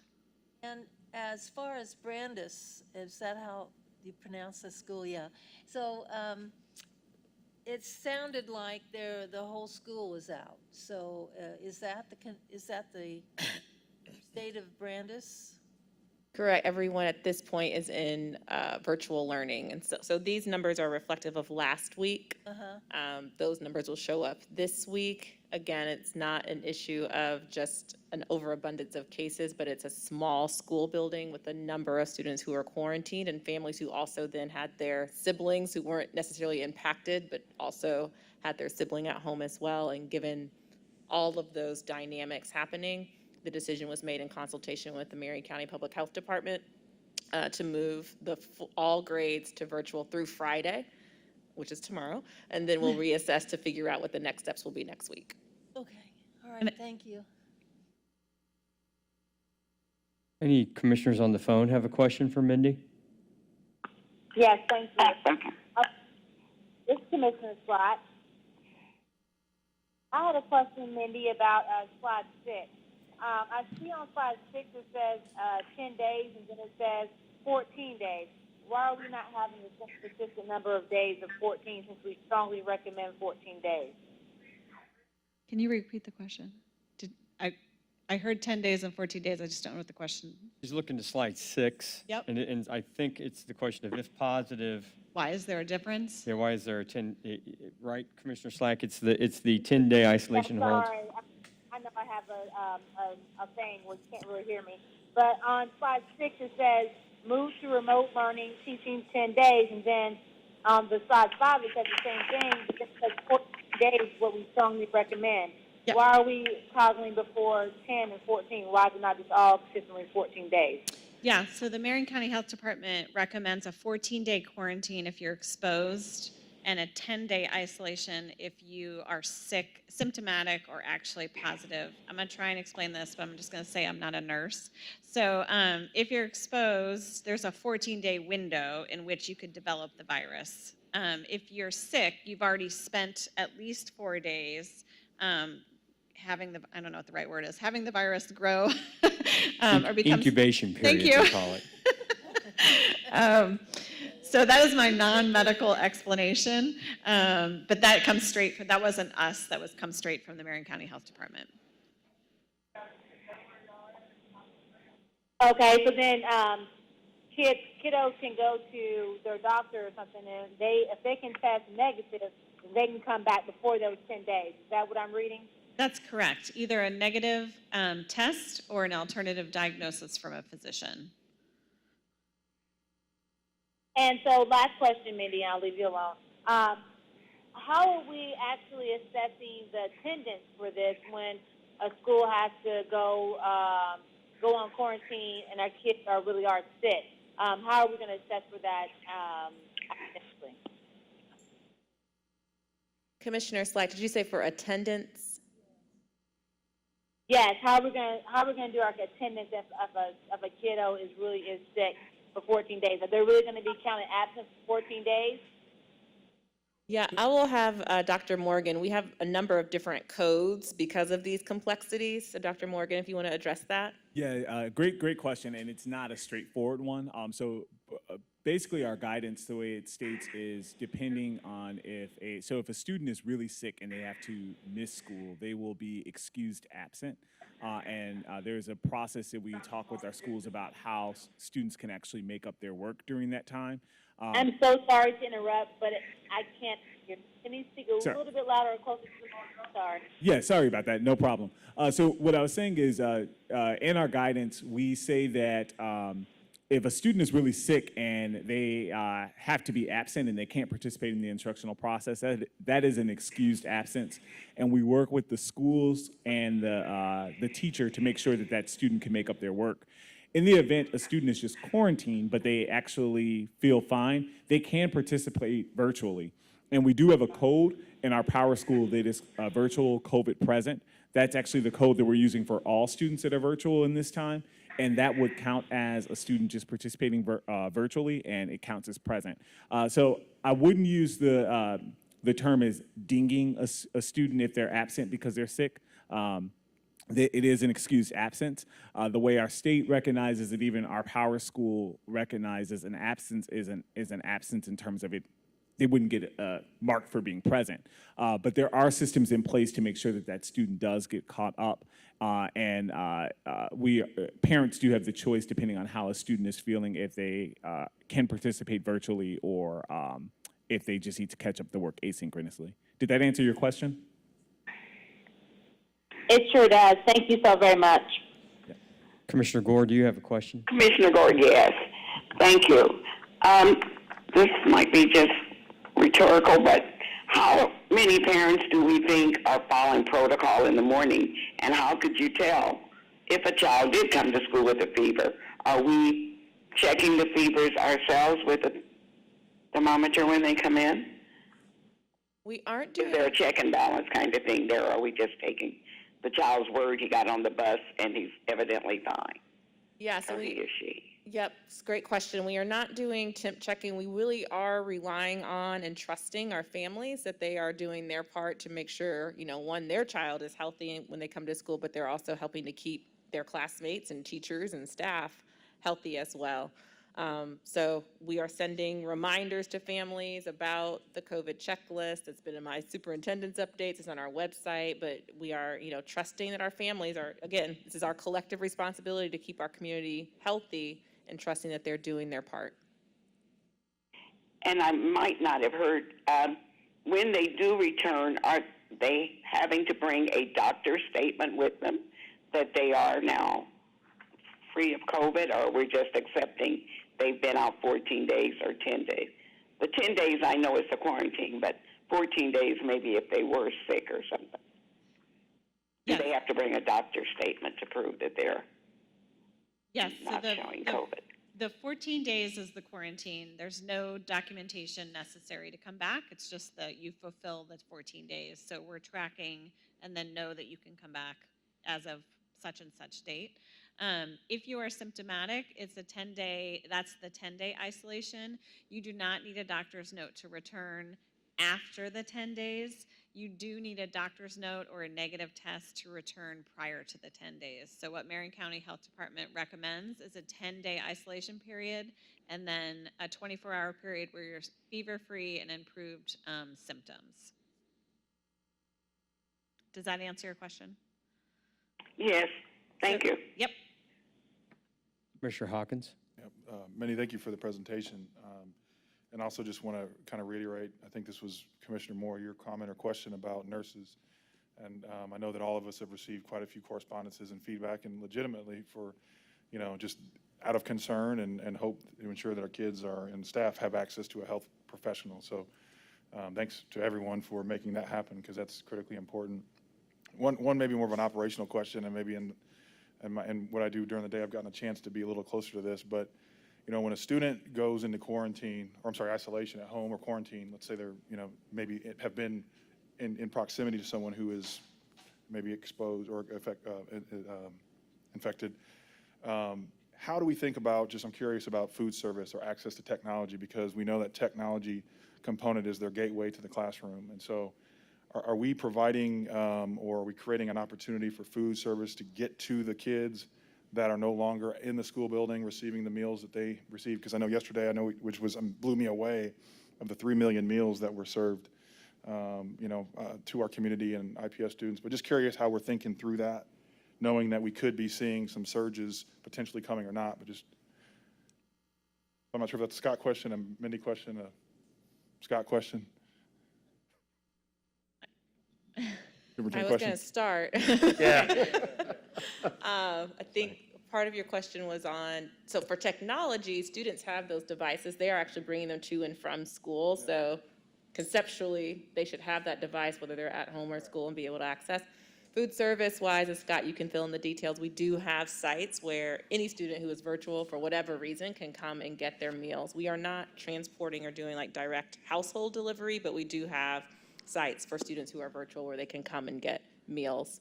Scott, do you want to add any detail to that? Yeah, so we have 10 sites across the city for families to come and pick up breakfast and meals. So when they come on Wednesdays, they pick up 5 days of meals. Okay. No, that's helpful. Sorry. Well, I was just going to pipe in that, in the Raymond Brandy situation, I finished at the health department at like 9:45 last night, and Scott and Dina, who runs food service, by 10 p.m. had decided that there would be meals at 8 a.m. this morning, 2 days worth of meals packaged and ready for any families to pick up this morning. So, kudos to them, because it was, I think when we do decisions like that for a whole school, they were able to pivot really quickly and get meals for just that school as well, in addition to all the other things that they're doing. That's great. I think what I'm thinking about is just maybe are there opportunities to collaborate with, partners in our community? I know we were able to collaborate very well with, community centers and support centers and, folks of that nature that can maybe help us kind of with that last step, particularly if we know we have students or children that are in quarantine or isolation. Just thinking about how, I get it, if we have to pivot and go virtual for a school, we have time to plan, but just sort of knowing that there's some exposure for young people out there, knowing that the breakfast and lunch might be their primary source of nourishment. So just something to think about, and certainly if there are opportunities to collaborate with partners, it's worthy of exploration, I hope. Commissioner Collins. I have a question, Commissioner Slot. Commissioner Slack, I'll come back to you. Commissioner Collins has a quick question. Thanks. This is probably off the subject a little bit, but how do we coordinate with the learning hubs? Do we know who's sick there, or if someone gets sick there, or are we in communication with the learning hubs? Are they, actively partnering with us, or how does that work? Do you mean the learning hubs that we we stood up during virtual? Yeah, yes, for virtual learning, like the Cornerstone Church is one. No. What So was? there were 2 learning hubs. So the ones that we stood up as a district where we were operating in our schools, those are no longer, since essentially we're back in person. Okay. But I think you're mentioning, when you're talking about Cornerstone, those are some of our partner organizations. And I don't know the actual response in terms of how the food services is, because you're asking about food services for those students that are in the learning hubs? I'm also wondering if some of our kids are still going there, then do we track illnesses through the learning hubs too? Or if a student is sent home to quarantine from an IPS elementary, then can they go to the learning hub? And that, would not be conducive to quarantine. Right. Those are operated separately. It's a great question in terms of us following up to find out how those, which families are actually using those options that are available to them. Essentially, that would be, we would treat it as like a student is, attending school from home, but they will be, of course, attending from a learning hub. And I'm assuming each of those different hubs have their own contact tracing and their own protocol that they would follow. But those students that would be attending those would be our 100% virtual. So for us, we treat them as 100% virtual. But I also making a note just for us to find out in general how many of our students are actually utilizing those. I do know some of those community partners were opening those up not only just to IPS students, so there are other schools, other different networks that may have students that are 100% virtual, that those are available to them as well.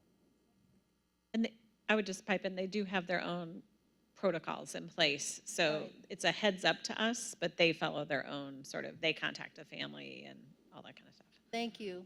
Mr. Slack, you had a question? Yes, I had a question about, I wanted to reiterate on Commissioner Hawkins when he was talking about the food services. I did read something on Marion County, and it stated that we were going to be on there for EBT for our families. Is that true? Am I correct on that information, that a lot of schools are participating in that for our parents?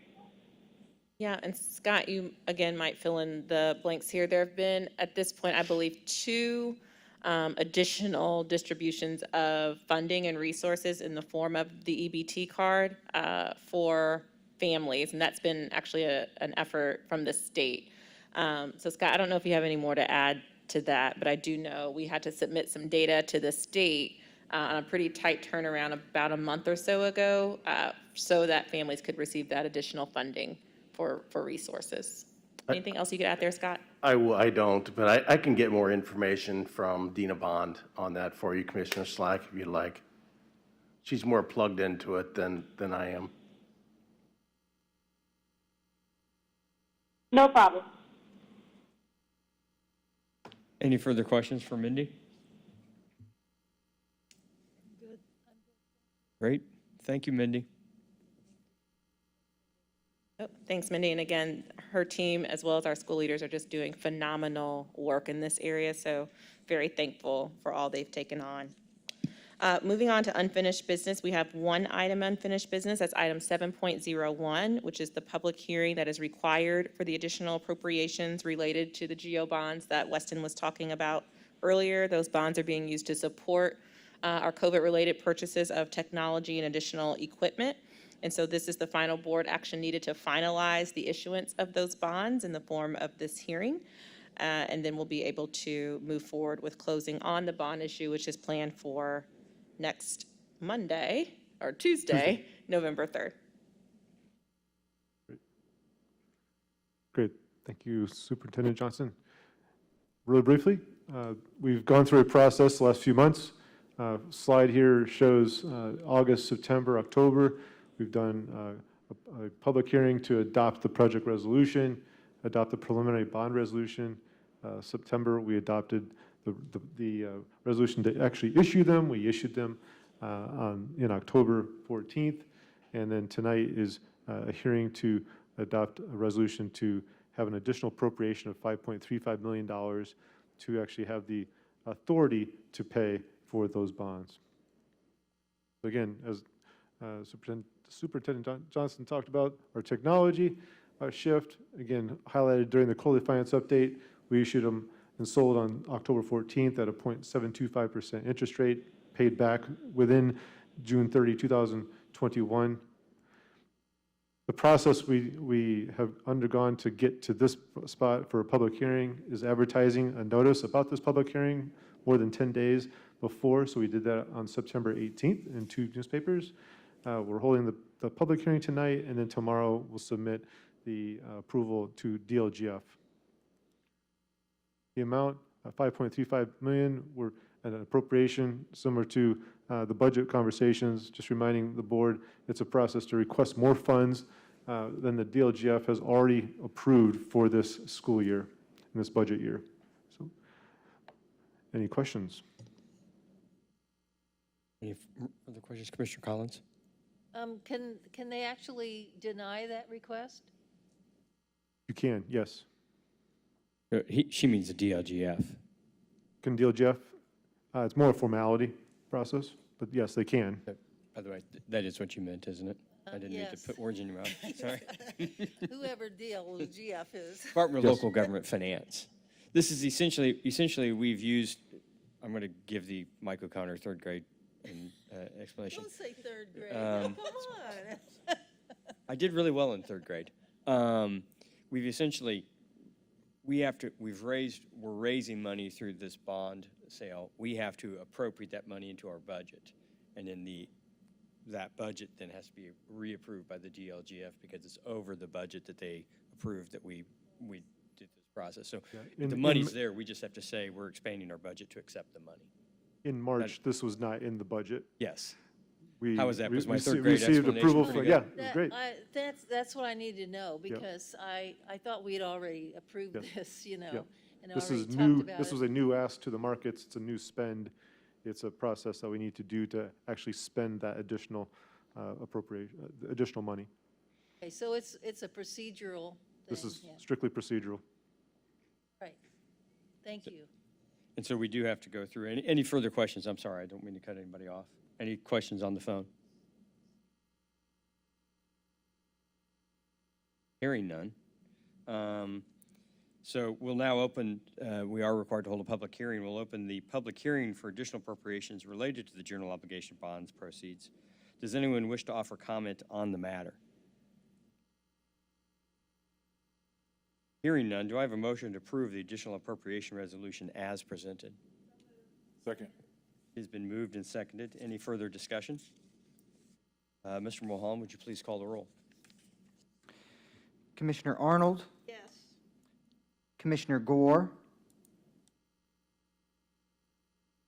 Yes. Commissioner Moore, Yes.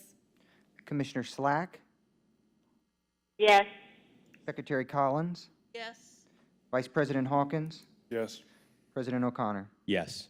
Motion carries by a vote of 7-0. Thank you.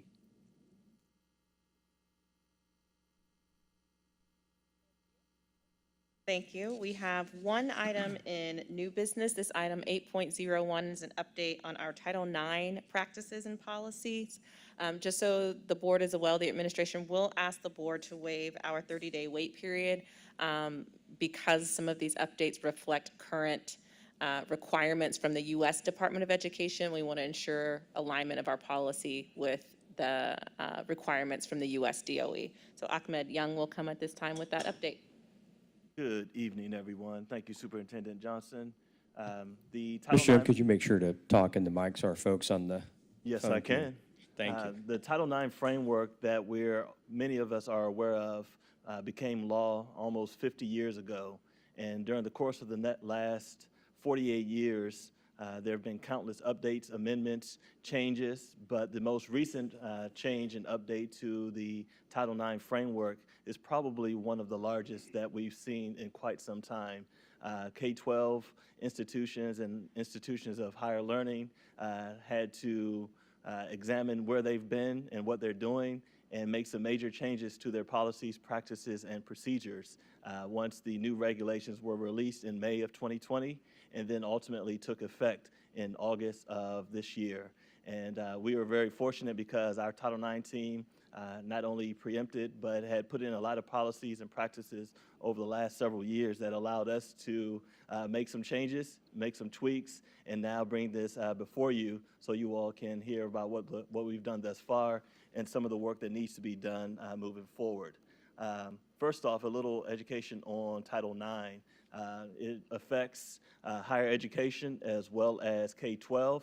When we think specifically of K-12 education, the ultimate goal for school districts and other school corporations are to prevent, investigate, stop, and ultimately remedy teen dating violence and stalking, sexual harassment, gender, sexual orientation discrimination. That's the ultimate goal for Title IX. There's a lot of nuance and detail within that, but that's the overarching goal. When it comes to what the United States Department of Education has done, particularly when they released the new regulations in May and the changes that took effect on the 14th, requires changes in terminology, definitions, and processes, focused on new regulations, particularly when it came to due process rights. To unpack due process rights a little bit, I won't spend too much time on it, but it can become very complicated, particularly with these new regulations. Due process rights could include anything from appeals to having specific advocates, some attorneys, some non-attorneys advocating for the rights of students, notice requirements, and the like that comprise due process rights that were updated with this new regulation.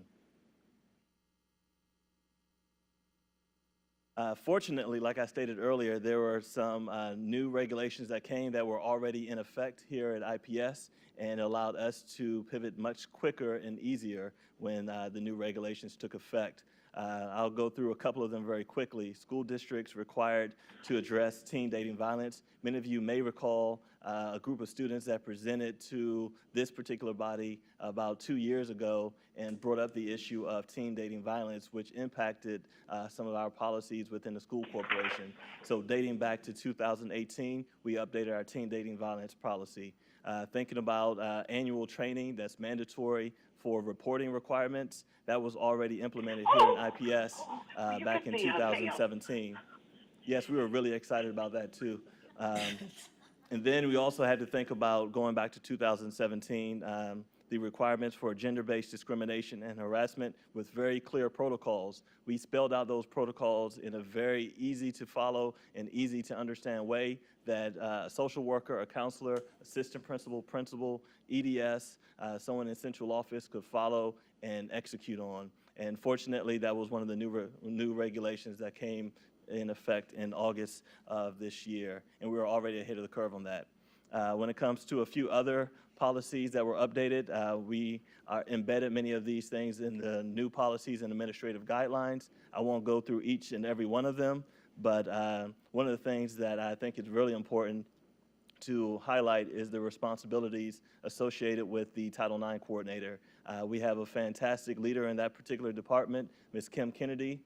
She is becoming a national leader as well as a statewide leader. She sits on the ATIXA board, which is the Association for Title IX Administrators, one of the few K-12 leaders that is actually sitting on that board.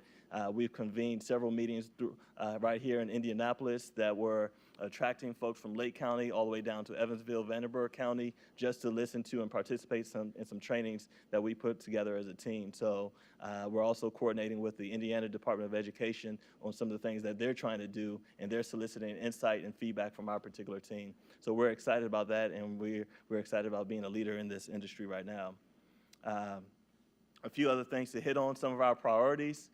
First, you look at student priorities. We want to make sure that students truly understand their rights, understand supports available to them, and engage in a process to resolve issues. One other element that's not embedded in the student section is the fact that we want students to be proactive leaders in this. Like we saw a couple years ago, we want to make sure that students are truly empowered to take the lead and bring different ideas to not only the superintendent's student advisory council, but to this body to change policy and truly be leaders in this area.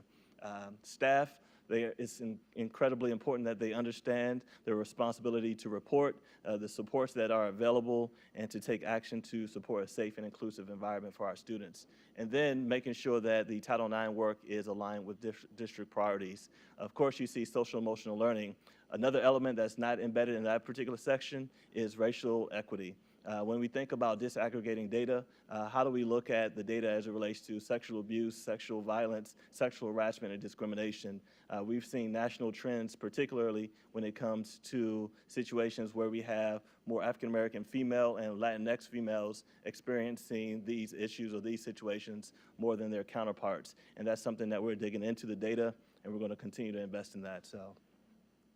And then some of our other priorities and partnerships. We've partnered with DVN, the Domestic Violence Network, and other groups to bring programs to our students, focusing on teen dating violence, healthy relationships, athletes, as well as child sexual abuse prevention. So we're doing a lot of different things, not just reporting and following up and keeping students safe, but finding other ways to do that. And every single one of these programs that's enumerated is not coming out of the coffers that Weston just spelled out just a few minutes ago. These are all grant funded from support from not only the IPS Foundation, but from DVN, the Prevent Child Abuse Indiana groups, and others that are donating and supporting us in their own way. So we're really excited about all these partnerships and the work that's been done thus far. So thank you all for your time, and welcome any questions.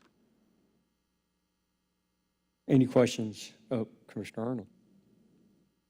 Comment. I think the young lady that kind of led this with the domestic violence with teen dating was the young lady from Christmas Addicts that came and spoke to us. So very eloquent. It's just an example, I think, of how young people can really take a leadership and really have an impact on something that not only maybe has impacted them, but hundreds, thousands of other students.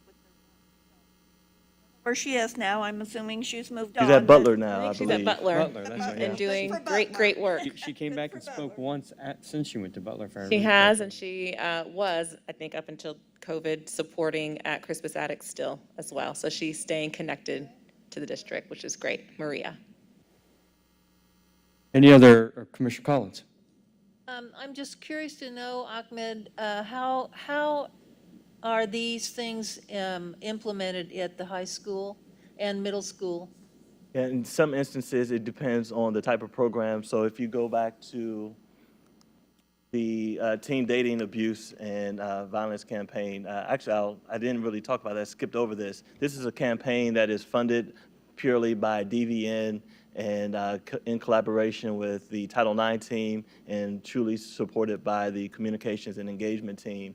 They're using grant funds to help address teen dating violence, and you see billboards, and you see bus trails, you see other campaign elements to make sure that students are aware of these particular issues and also aware of the supports that are around them to navigate these particular issues as well. So this is just one example, but in many instances it's proactive, but it's also reactive as well. Because if a student reports to a social worker or a counselor that they're dealing with a relationship, or they're dealing with, or they report some type of abuse, they're able to jump into one of these programs, and then you have this community that essentially puts their arms around them to support them, metaphorical arms, of course, around them to support them in navigating these issues.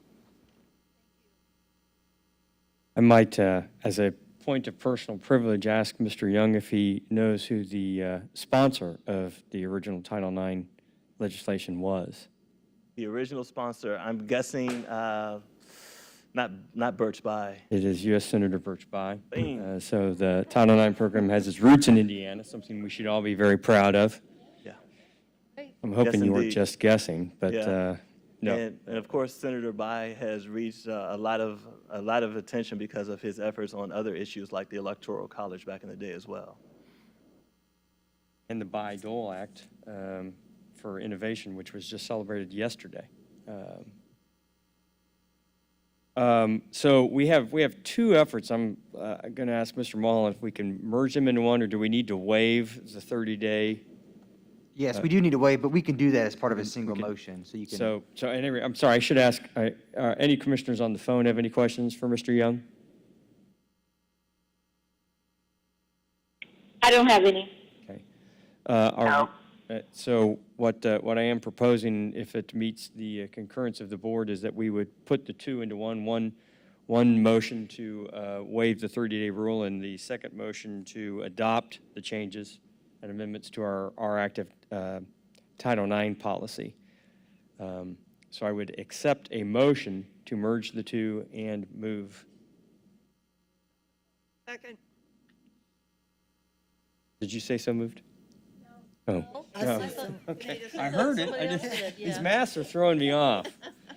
So I have a motion and a second. to waive the 30-day rule and to adopt the changes to the administration's, to the IPS Title IX policy. Any further questions or discussion? Hearing none, Mr. Mulholland, would you please call the roll? Commissioner Arnold, Yes. Commissioner Gore, Yes. Commissioner Moore, Yes. Commissioner Slack, Yes. Secretary Collins, Yes. Vice President Hawkins, Yes. President O'Connor. Yes. Motion carries by a vote of 7-0. That was all of the items that we had for you all tonight. As we are at closing comments section, does any commissioner wish to offer any closing comments this evening? Any of the, Commissioner Hawkins?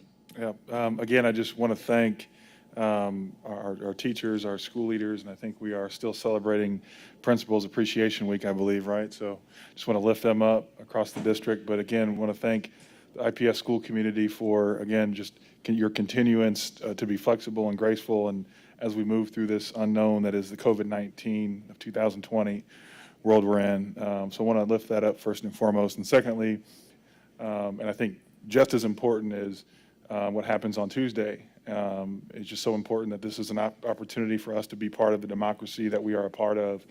And it's so important that we all, many of us probably in this room have already done so, and online and streaming have probably done this already, which is incredible. But Tuesday is so important, whether it be up ballot or down ballot, everything matters. And so this is a very important, at least from my vantage point.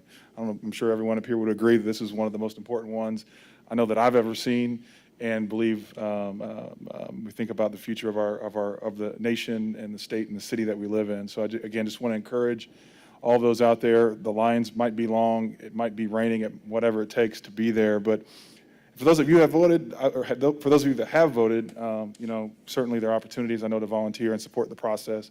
I'm sure there's other organizations that are part of bringing people, gathering people to the polls. But again, I just can't reiterate how important it is to exercise this opportunity on Tuesday. So just wanted to lift that up and wish everyone luck and safety and healthy safety, I guess, during that period on Tuesday. Any commissioners on the phone have any closing comments? Yes, Commissioner Gore. I know this is Alumni Day, and so I'd like to say yay, Tigers, Crispus Attucks, and say yay to my elementary school, which is 87. And I'd like to have everybody to stay safe and healthy. Thank you. Yes, Commissioner Slack. I would like to echo the same sentiments when it comes to our leadership. When it comes to our principals, they're doing a great job. I'm talking about following procedures and protocols all day long, making sure everyone's safe and getting home safely throughout the car riders line. So I just want to say thank you for all your help and all your hard work. And thank you. Good night, guys. Thank you. I am not an IPS alumni, but I am wearing my Thomas Gregg 3/4 zip pullover because, for two reasons. One, because they gave it to me, and two, it is in my district, and three, Corey Franklin, if you're listening, I'm missing a Arsenal Technical High School quarter zip pullover that would fit well into my collection. Probably have it by tomorrow. No, perfect. Medium, slim fit. I want to reiterate what I've heard several of the other board commissioners are. I said last night in our state of the district that our staff, our superintendent, the team, I am in awe of them, of the work they have done in incredibly difficult circumstances. Our families, I think the principal from CFI 27 talked about the resiliency of children, and that, perhaps as difficult as these times are, it will reiterate the importance of resiliency and the ability to be flexible, address changing needs, but not be shy about recognizing the challenges that were presented and the changes that we're going to have to take to address those challenges.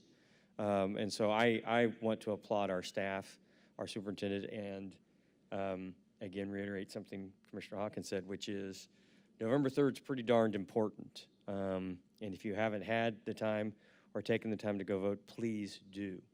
As my mother would say, vote as if your life depended on it, because it probably does. So, Superintendent? Thank you. Very quickly, at first, I just want to again thank publicly our principals, teachers, staff, families, and students for the incredible resilience and collaboration that they've continued to demonstrate as we've welcomed them back into the classrooms. We are all learning and working under ever-evolving and new circumstances, and the work of our team just cannot be overstated, the work that they are carrying every single day. I've met now once with both my Superintendent Student Advisory Council and my Staff Advisory Council, and I'm always reminded and inspired by the incredible people we have in the IPS family, and so I'm so thankful to get to be a part of this community. I also want to thank everyone who's participated in IPS Week this week. A big shout out to our Office of Communications and Engagement, who has planned and led the efforts this week, with today being IPS Alumni Day. So shout out to many board members and commissioners who are alums, Commissioner Arnold, Commissioner Collins, Commissioner Gore, Commissioner Moore. So it's great to have so many alums take part in leading our district as well. Tomorrow, we will wrap up with our expanded IPS Hall of Fame, sponsored by the IPS Foundation. And that will be a wonderful evening to celebrate incredible people we have in the district. So if you've not registered on our website, please do so you can join in the celebration tomorrow. And then finally, I just want to remind our community of the shared responsibility we all have in keeping one another safe. Our positivity rate is continuing to increase across our state and in Marion County. And our goal as a district is to keep our children safely in school as long as we can, but it will not be possible if everyone does not do their part. So please wear your mask consistently, socially distance, get tested if you seem to be exhibiting symptoms, make a plan to get your flu shot in the next couple of weeks. All of that will help us keep our students and staff as safe as possible, because we cannot do it by ourselves. And then finally, I'd like to recognize and acknowledge the death of a longtime former IPS Board of School Commissioner, Hazel Stewart. She passed away earlier this week. I did not have the opportunity to know her personally, but I certainly heard about her extended service and commitment to this district and to our families of the district. And so I just want to send our prayers and thoughts and condolences to her family as they mourn her loss. Thank you. That's all my comments for this evening. Thank you, Superintendent Johnson. Our next scheduled meeting is our work session on Tuesday, November 10th. Obviously, in light of the emergency orders issued by the governor, which I think the existing one expires. Expires the 1st, so we're still waiting. I'm monitoring that to see if that gets extended. I think, given what we're watching, we can anticipate some of an extension of that, and we will modify and adapt to whatever those emergency orders require. But having completed all items on the agenda, this meeting stands adjourned.